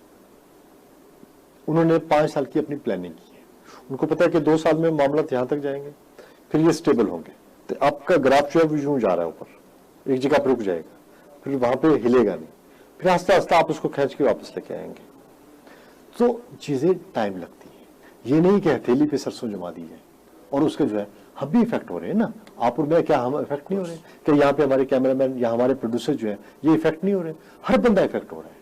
लेकिन हम सब लोग ये सोच के कि जी चूंकि हमें जो है नुकसान हो रहा है, अब हम सड़कों पे निकल आए, एजिटेशन शुरू कर दें, मुजाहरे शुरू कर दें, ये भी तो अच्छी बात नहीं है ना। अब होगा क्या, हमें वेट करना चाहिए। हमने वोट दिया है ना, हमने वोट दिया है तो हमें अब इंतजार भी करना चाहिए। इंतजार करना चाहिए किस चीज का, कि लेट देम सेटल। ठीक है, अब वो सेटल होते हैं तो चीजों को क्या नीचे लेके आते हैं कि नहीं लेके आते? अगर तो महंगाई इसी रफ्तार से बढ़ रही है, जिस रफ्तार से ऊपर जा रही है, और ये नीचे नहीं आती और चीजें इसी तरह ऊपर जाती हैं, तो बड़ी एक अजीब सी चीज है इलेक्शन। वो इलेक्शन सारा कुछ दूध का दूध पानी का पानी कर देंगे। पीपल्स पार्टी ने, आपको याद होगा सर, मतलब आप कहते हैं कि 3 साल मजीद इंतजार करें फिर? ऑब्वियसली, और क्या आप उनको हटा देंगे? जमहूरियत क्या कहती है? हम तो जमहूरी लोग हैं ना, हम तो यही करेंगे ना कि ठीक है अब आपको हमने इलेक्ट किया है, अब आप सर ये 3 साल को कैसे लोग जिंदा रहेंगे? जो मैं नहीं ख्याल कि लोगों को कुछ होगा, इसलिए कि देखें हम आपको पता है दुनिया में सबसे ज्यादा चैरिटी पाकिस्तान में होती है जी। कोविड के जमाने में जब दुनिया पाकिस्तान का बिजनेस बंद हो गया, कारोबार बंद हो गया, ठप हो गई चीजें, लोग घरों में है, कोई भूख से नहीं मरा, कोई भूख से नहीं मरता। अल्लाह ने, यह हमारा वादा ईमान है ना, रिस्क का वादा किसने किया? अल्लाह रब्बुल इज्जत। तो वो दे रहा है ना, वो देगा। अगर हम ये सोच लें ये कि ये पैनिक है, ये मीडिया फैलाता है और ये पता नहीं भूख से मर जाएंगे, ओ भाई आप इसको आपने महंगा किया, लोग फिर भी खरीद रहे हैं। सर आप कब तक इकोनॉमी को मैं इसलिए कह रहा हूँ कि उसका डायरेक्टली इफेक्ट हमारी महंगाई पर, मेरा ख्याल है कि आपको अगला ये जो है ना बजट, जो 2021 का बजट होगा, इसके बाद आपको खुशखबरी मिलेगी। अच्छा, मेरे पास इतलात भी हैं और आम आवाम की आप बात कर रहे हैं? मैं आम आवाम की बात कर रहा हूँ कि आपको इसके बाद अच्छी खबरें मिलनी शुरू हो जाएंगी। और जहां तक सर जॉब्स का इशू है, जॉब्स अनएम्प्लॉयमेंट एक बड़ा 50% जो है पाकिस्तान के एक सर्वे के मुताबिक 50% जो पाकिस्तान को मसाइल दरपेश हैं उसमें एक तरफ 50% जो है वो आपकी जॉब अनएम्प्लॉयमेंट का इशू है। तो और उसके बाद फिर महंगाई आती है कोई 28% पे। तो आप इस चीज को कैसे देखते हैं सर कि ये भी साथ साथ इसी बजट के साथ कनेक्टेड है या इसको टाइम मजीद लगेगा? देखिए ये जो अनएम्प्लॉयमेंट है इसका इससे कोई ताल्लुक नहीं है। वजह क्या है? ये जुड़ी हुई है आपकी जो पॉलिसीज के फुकदान के साथ। मसलन ये है कि आपने ये देखना होता है कि आपके मुल्क के अंदर कितनी बर्थ रेट कितनी है यूथ की, बच्चे कितने पैदा हुए, कितने जवान हो गए, कितने यूनिवर्सिटीज में पहुंच गए, कितने यूनिवर्सिटी से निकलेंगे। अब ये आपके पास एक डाटा आ गया। अब इस डाटा का एनालिसिस करते हुए आपने कहा कि इतने लोग यूनिवर्सिटी से फारुग तहसील होंगे और उनके लिए इतनी इंप्लॉयमेंट जो है वो जनरेट होनी चाहिए। ठीक है, अब वो वाला जो है ये जो स्टेटिस्टिक्स है इसमें हम मार खा रहे हैं। ये डाटा जो है वो सही कलेक्ट नहीं हो रहा सही। और डाटा जो है, अब दूसरा बात, जो आपका एजुकेशन सिस्टम है ये इंतहाई पथेटिक है। ये वो लॉर्ड मेगाले का सिस्टम है जो गोरा बना के गया था, जिसको हम आज तक लेके चल रहे हैं। उसकी वजह क्या है? उसकी वजह ये कि मुझे बताइए कि एक बंदा सिंपल एमए उर्दू करके या एमए में शर्त उलूम करके या एमए जो है वो करके वो कहाँ, आप उसको कहाँ उसकी खबर बता दें, कहाँ लगाएंगे इसको? टेक्निकल एजुकेशन की तरफ लेके जाना पड़ेगा। बिल्कुल। आप उनको हुनरमंद पाकिस्तान की तरफ लेके जाए, और जब हुनरमंद पाकिस्तान की तरफ लेके जाएंगे तो फिर क्या होगा? वो हुनरमंद पाकिस्तान अपने लिए खुद जो है वो जॉब्स क्रिएट करेगा। गवर्नमेंट कहीं पे भी देखिए दुनिया में चीजें चेंज हो गई हैं, प्राइवेट सेक्टर खुद आगे आ रहा है, तो अपने गवर्नमेंट सेक्टर तो वैसे पीछे जा रहा है, वो तो बैठ रहे हैं। आप अगर कहें कि गवर्नमेंट ही जॉब जनरेट करे तो फिर गवर्नमेंट कहां से करेगी? इसका होता है कि गवर्नमेंट जो है वो लोगों को फैसिलिटेट करती है, लोग जो है वो क्या करते हैं, वो बिजनेस एक्टिविटीज को बढ़ाते हैं, बढ़ावा देते हैं, और उन बिजनेस एक्टिविटीज के अंदर जो है जो टेक्निकल लोग होते हैं उनको वो बीच में शामिल करते चले जाते हैं। सर आपकी बात जो है वो बिल्कुल बजा है। इससे एक और मेरे जहन में बात आई, मैंने मतलब जाहिर है जो चीज़ रॉन्ग नज़र आती है हमारी ड्यूटी है उसको जो है हाईलाइट करना, और जो अगर अच्छी बात है तो उसको अप्रिशिएट करना भी हमारी जिम्मेदारी है।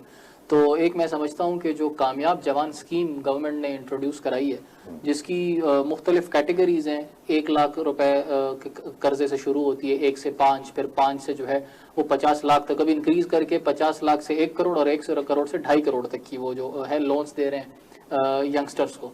और यंगस्टर्स की आई थिंक डेफिनेशन जो इंटरनेशनली है वो टिल 30 जो है वो इन्होंने रखी है।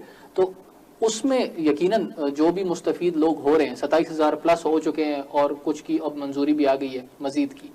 तो इसमें सर आप क्या समझते हैं कि ये जो एक बंदे ने काम शुरू कर लिया, बिजनेस शुरू कर लिया, तो पैसा तो उसको मिल गया, उसकी क्योंकि जो रिक्वायरमेंट्स हैं वो बहुत ही आसान है कि आप यंग होने वाली वो जो कैटेगरी है उसमें लाई करते हैं और आपके पास मौजूदा तौर पे कोई बिजनेस आप रन नहीं कर रहे हैं या कहीं पे जॉब नहीं कर रहे हैं तो आप एलिजिबल हैं, आपको कर्जा मिल गया, उसके बाद आपने काम शुरू करना है। तो सर विदाउट एक्सपीरियंस जो है आप काम करना वो कितना रिस्की होगा, उस हवाले से गवर्नमेंट को जो है इस तरह की टेक्निकल ट्रेनिंग्स देने की जरूरत होगी। टोयोटा दे रहा है ना आपका जी, टोयोटा जो है उसका काम यही है कि उसने पहले ट्रेनिंग देनी है, इंटर्नशिप दे रहे हैं, ठीक है, इंटर्नशिप दे रहे हैं, ट्रेनिंग दे रहे हैं, बकायदा उनके बकायदा क्लासेस हो रही हैं, लोग जो है वो दूसरा देखिए फिजिबिलिटी बनाते हैं। ऐसे नहीं है कि गवर्नमेंट जो है वो आपको उठा के पैसे दे देती है और आप जाके उसको जाया करते हैं। आपने पहले अपना फिजिबिलिटी प्लान बनाना होता है, बिजनेस का अपना बिजनेस प्लान जो भी आपका फिजिबिलिटी बनती है, आप अपना बिजनेस प्लान उनके पास लेके जाते हैं, उनके फिर वहां पे जो है वो बैठे हुए हैं लोग जो उसको असेस करते हैं कि आया ये फिजिबल है कि नहीं है। अच्छा, जब वो उसको असेस कर लेते हैं कि हाँ ये फिजिबल है और ये बिजनेस प्लान चल सकता है, फिर वो आपको ये नहीं होता कि सारा पैसा आपको यकदम दे दिया, फिर वो कहते हैं कि आपके पास स्टेजेस क्या है, आप अपने बिजनेस प्लान की स्टेजेस बनाते हैं कि मेरे ये पहले स्टेज ये है कि मैंने फर्ज करे आपने एक ठेले की एक रेडी लगानी है, तो पहला ये कि आपने सबसे पहले एक रेडी बनानी है, तो आप कहते हैं मुझे रेडी बनाने के लिए जो 5,000 रुपए दिए जाए या 50,000 रुपए दिए जाए या 5 लाख रुपए दिए जाए, तो आपको ठेले बनाने के लिए 50 लाख रुपए दे देंगे या 5 लाख रुपए। आपने रेडी बना ली, अब आपने कहा मुझे इसके ऊपर फ्रूट रखना है, वो कहते हैं ठीक है जी आपकी रेडी बन गई, वो आएगी असेस करेंगे, हाँ जी रेडी ओके जी A1 ठीक है जी, वो आपको अगला जो है वो इंस्टॉलमेंट दे देंगे। अब आपने फ्रूट लिया, वो आपने रेडी के ऊपर रख दिया, अब आप उसको बेचने के लिए निकल गए, वहां से जैसे ही वो फ्रूट रखा और बेचने के लिए निकले, साथ ही जो है वो आपकी रीइंबर्समेंट शुरू होगी। अब आप पे प्रेशर आ गया, अब आपने ये कि उसकी किसने भी इंस्टॉलमेंट्स भी आपने वापस करनी है। सो आप क्या है, आप ज्यादा विजिलेंट हो जाएंगे, ज्यादा अटेंटिव हो जाएंगे, ज्यादा मेहनत करने लगेंगे। पहले आप सुबह जल्दी देर से उठते थे, अब आप जल्दी उठने लग गए। पहले आप मंडी नहीं जाते थे, अब आप मंडी जाएंगे, फ्रूट लेके आएंगे और उसको बेचेंगे और फिर जो भी पैसे होंगे अपना घर भी चलाएंगे और रियासत को भी, आप गवर्नमेंट को भी जो है वो आप वापस करने लगेंगे। सो इसके फिजिबिलिटी प्लान के हिस्से होंगे, फिजिबिलिटी की असेसमेंट होगी और उस फिजिबिलिटी की जो है उसके स्टेजेस होंगी, जिसके बाद जो है ये कर्जा जो है ये मतलब जो लोन दिया जाएगा वो बुनियाद जो है उसकी वो आपकी फिजिबिलिटी रिपोर्ट है। ऑब्वियसली आपकी फिजिबिलिटी रिपोर्ट प्लस आपके टेक्निकल आपका हुनर। राइट। मैं अगर मुझ में हुनर ही नहीं है, मैं एक अच्छा मैं एक अच्छा जो है वो इंजीनियर ही नहीं हूँ। फॉर एग्जांपल कि मैं जो है मैं कहता हूँ मैं मैकेनिकल इंजीनियर हूँ और मैंने एक वर्कशॉप बनानी है जहाँ पे मैं गाड़ियों का ठीक करूंगा और मुझे आपसे जो है इतने पैसे चाहिए जहाँ पे मैंने इतने, तो वो लाभ वाला मैं इंजीनियर हूँ तो मैं उनसे मांगूंगा ना। लेकिन अगर मैं इंजीनियर ही नहीं हूँ, मैं कहता हूँ मैं गाड़ियों की वो करनी है, वो कहेंगे आपको गाड़ी बनानी आती है, ठीक करनी आती है, मैं कहता हूँ नहीं मैं बंदे रखूंगा, वो कहेंगे नहीं जी आपका प्लान ही नाकाम है। सो सबसे पहले आपको काम आना चाहिए। जब आपको काम आता है तो फिर आप उस काम की बुनियाद पे आप अपने फिजिबिलिटी प्लान को या अपने बिजनेस प्लान को जो है आप अप्रूव करवाते हैं। राइट, ठीक है। अच्छा, इस पूरे इस मामले पर जो है हमने बात की जनाब अहमद सगीर साहब से कि जो फिजिबिलिटी रिपोर्ट है आपकी, मैं यंगस्टर से जो है वो मुखातिब हूँ स्पेशली, जो लोग भी इस लोन के लिए जो है अप्लाई कर रहे हैं, कामयाब जवान लोन के लिए, तो सबसे पहले मेक श्योर करें कि आपकी जो फिजिबिलिटी रिपोर्ट है वो दुरुस्त होनी चाहिए, वो एक्यूरेट होनी चाहिए, वो प्रॉपर प्लानिंग के साथ आप जाएंगे। और उसके साथ साथ नंबर 1 आपकी फिजिबिलिटी रिपोर्ट हो गई, नंबर 2 आपकी जो एज है वो लेस देन 30 होनी चाहिए और 15 और 30 के दरमियान होनी चाहिए, और नंबर 3 कि आप अनएम्प्लॉयमेंट जो है वो फेस कर रहे हैं। ये 3 चीजें अगर हैं तो आपको लोन लेने से जो है कोई नहीं रोक सकता। एक छोटी सी ब्रेक लेते हैं, ब्रेक के बाद दोबारा हाजिर होंगे।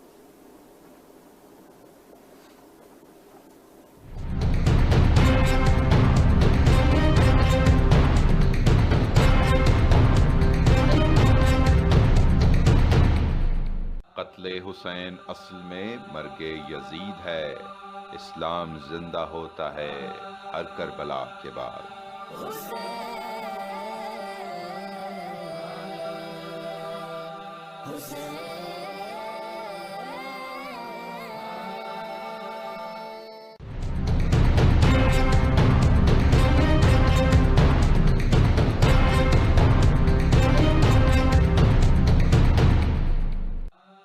शाह अस्त हुसैन, बादशाह अस्त हुसैन, दी अस्त हुसैन, दी पनाह अस्त हुसैन, सरदार नदा दस्त दर दस्त यजीद, हक्का के बिना ला इलाह अस्त हुसैन।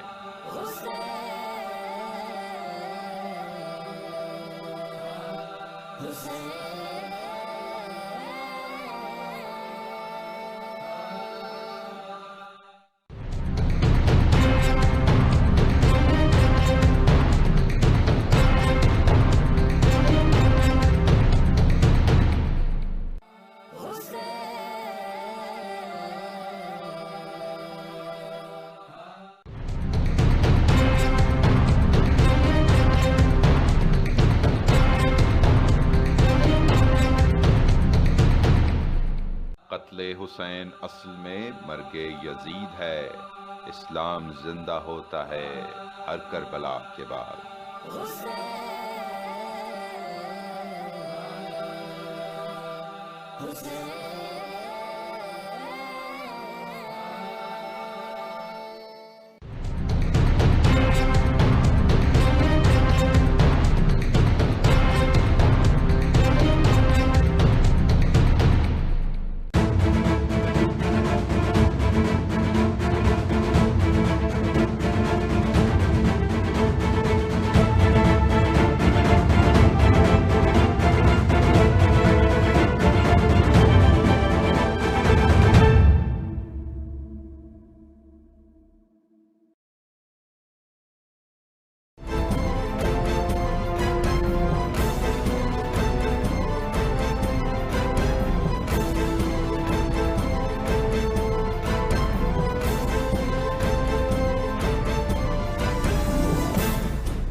हर नया सूरज पाकिस्तान में एक नया मसला साथ लिए तुलू होता है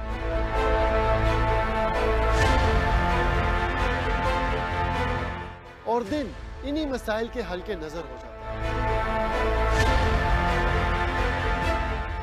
हमारी सियासी रवायात हमें अपने दिलो जान से अजीज है, मगर अब कोई इल्जाम नहीं, कोई बहस नहीं, कोई ब्रेकिंग न्यूज नहीं, क्योंकि मैं रखता हूं सवाल का और मांगता हूं जवाब दलील के साथ।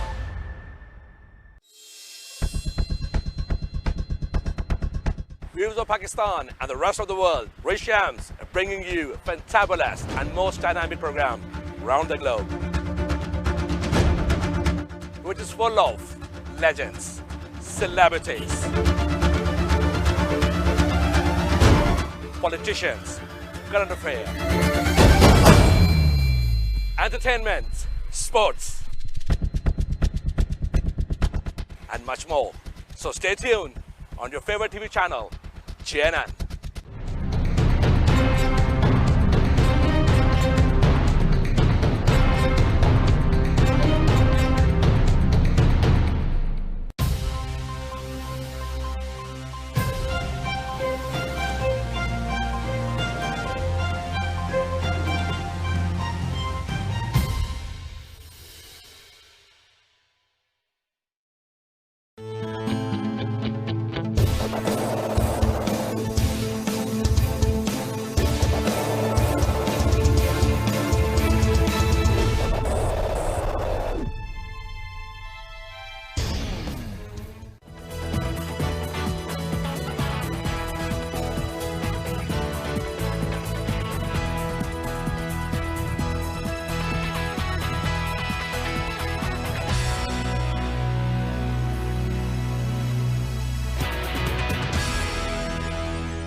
जब छाँव धूप में बदलेगी, जब गरीब के घर का चूल्हा बुझेगा, जब इंसाफ एक मुश्किल पहेली बन जाए,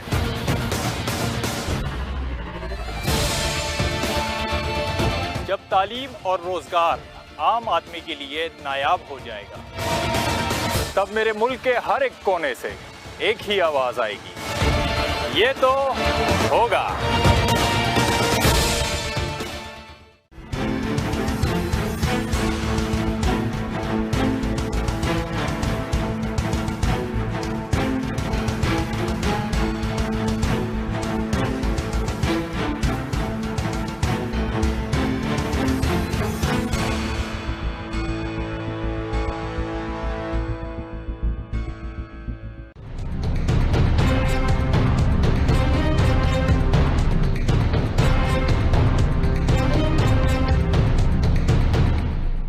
कत्ले हुसैन असल में मर्गे यजीद है, इस्लाम जिंदा होता है हर करबला के बाद।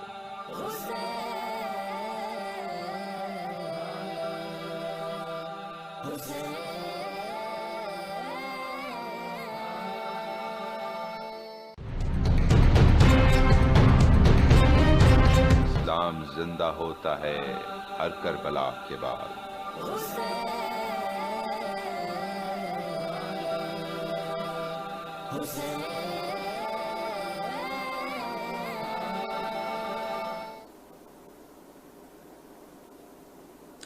जी नाज़रीन, ब्रेक के बाद दोबारा खुशामदीद। हम जिस तरह सारी जो न्यूज है उनको फॉलो कर रहे हैं, जो भी इंपॉर्टेंट जो है अपडेट्स हैं दिन की, उसके साथ साथ हम जा रहे हैं। और अहमद सगीर साहब जो है एक खूबसूरत तज्जिया जो है हर बात पर कर रहे हैं।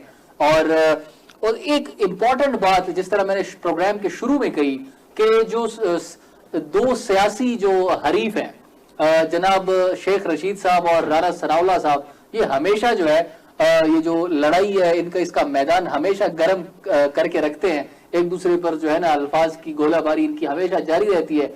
आज शेख रशीद साहब ने एक स्कूल का, एक कॉलेज का जो है इफ्तिताह किया, उसकी क्या खबर है वो मैं आपको पढ़ के सुनाता हूँ कि शेख रशीद अहमद ने गवर्नमेंट डिग्री कॉलेज बराए खवातीन सदर का इफ्तिताह किया।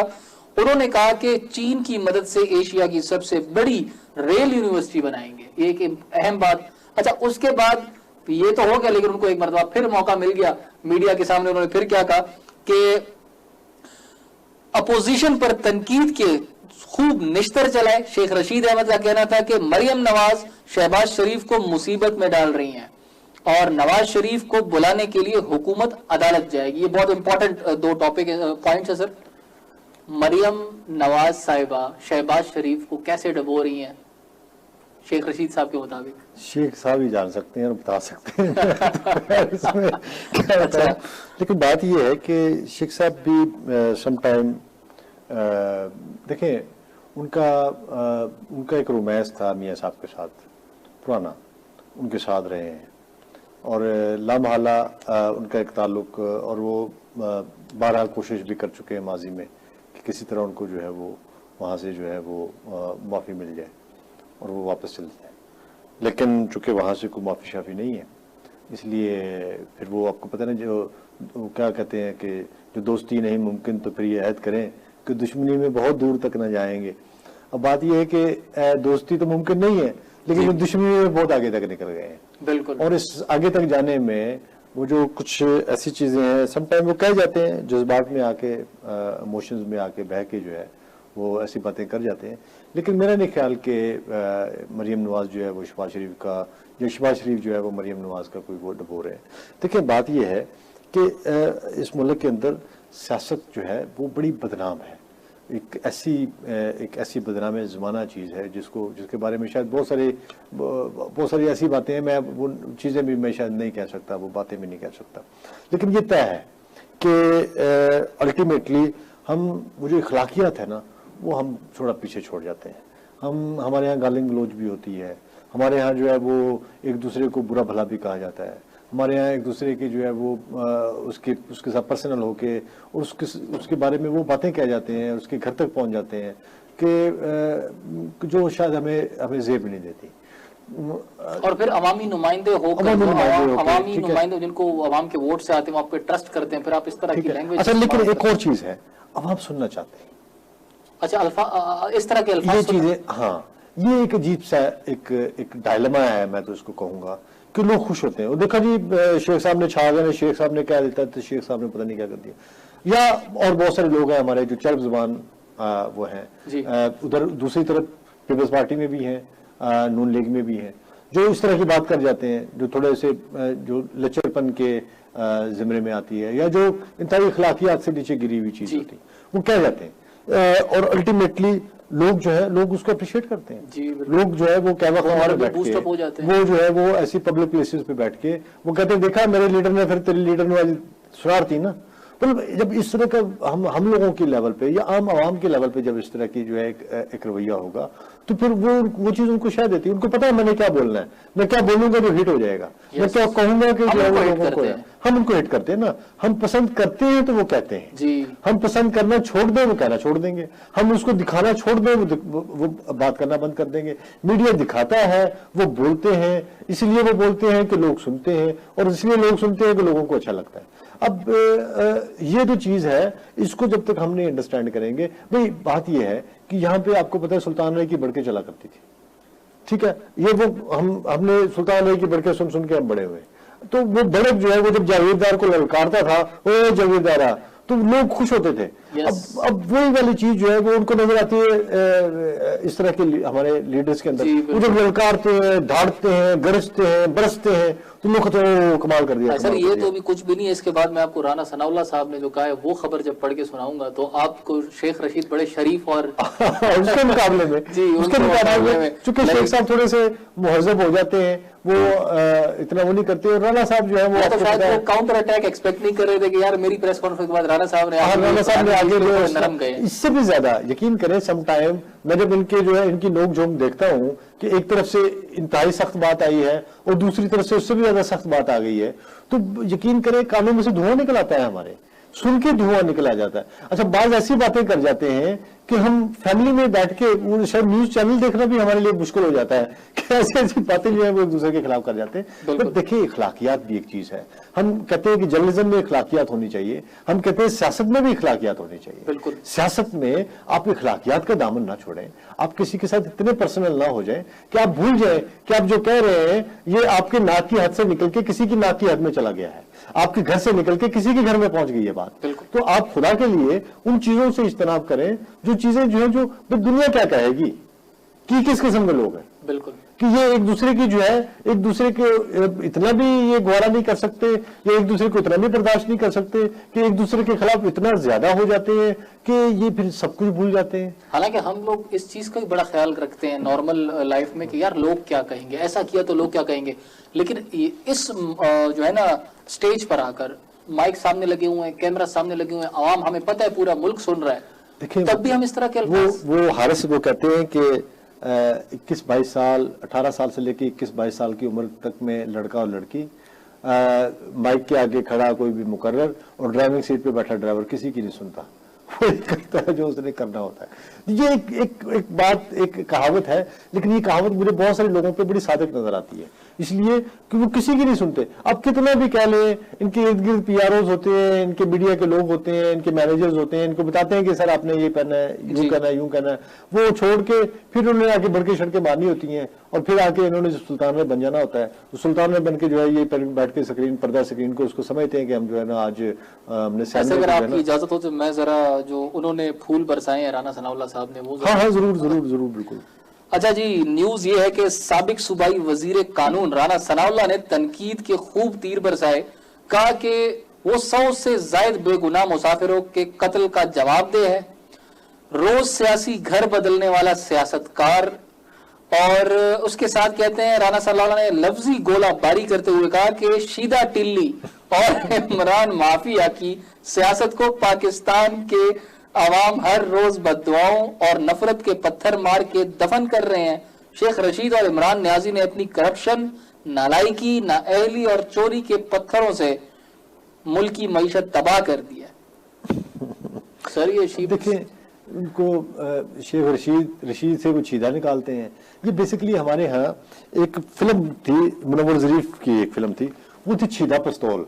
अच्छा, एक फिल्म है ये, आप कभी गूगल कीजिएगा उस पर, ये बड़ी जबरदस्त और बड़ी मज़ाहिया फिल्म थी। ये छीदा पिस्तौल से छीदा टल्ली उन्होंने निकाल दिया है कि ये जो ना ये छीदा टल्ली है, टल्ली मतलब है कि वो एक वक्त होता था कि जब वो बजाया करते थे ना, बेल बजाया करते थे, उसको टल्ली कहते थे। और ये बेल जो है, ये आपने देखा होगा कि पहले ये होता था कि बड़े बड़े मीनारों के अंदर जो है वो लटके होते थे, उसको खेलते थे, गले में बांधी जाती है, वो भी टल्ली होती है, वो भी टल्ली है। वो जरा ये पहले तो इससे पहले इनको छीदा टल कहते थे, तो अभी वो टल से टल्ली पे आ गए, क्योंकि वो कहते हैं कि ये जो टल भी नहीं रहे, ये टल्ली हो गए, छोटे हो गए। तो इट्स समथिंग लाइक दिस कि जो हर रोज बचते रहते हैं, खटकते रहते हैं, तो इनका जो है ना वो इस तरह का। बट ये कि ये देखें, ये इंतहाई अनएथिकल है, बहुत ही ज्यादा ये अखलाकियात से गिरी हुई बातें हैं।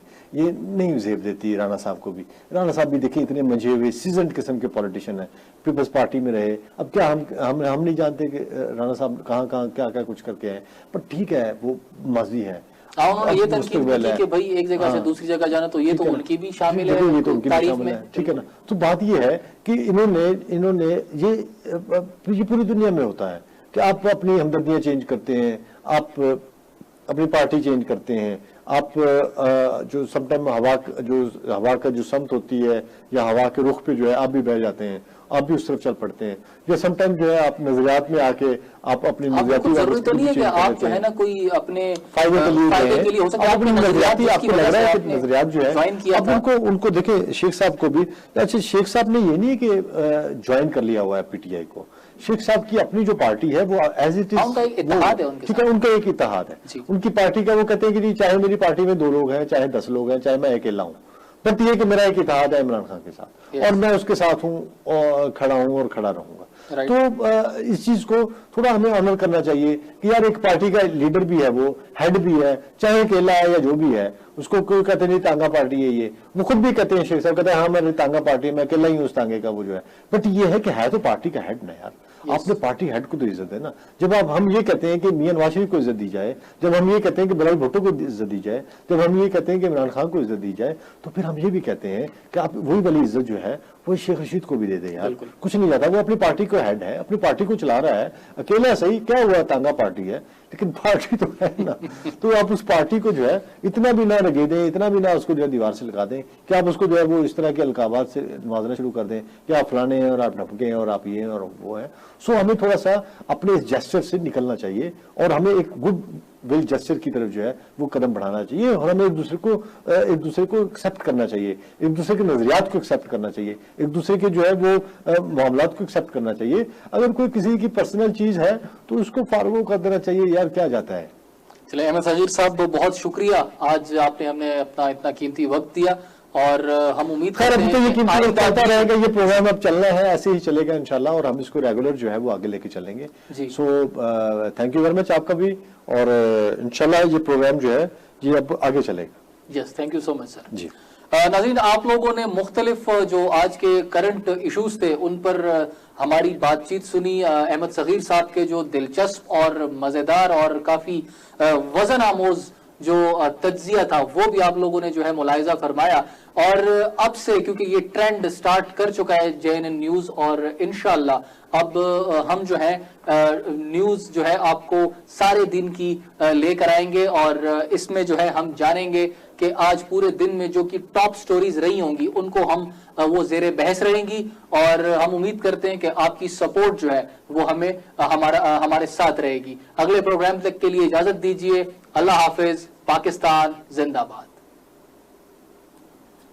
कत्ले हुसैन असल में मर्गे यजीद है, इस्लाम जिंदा होता है हर करबला के बाद।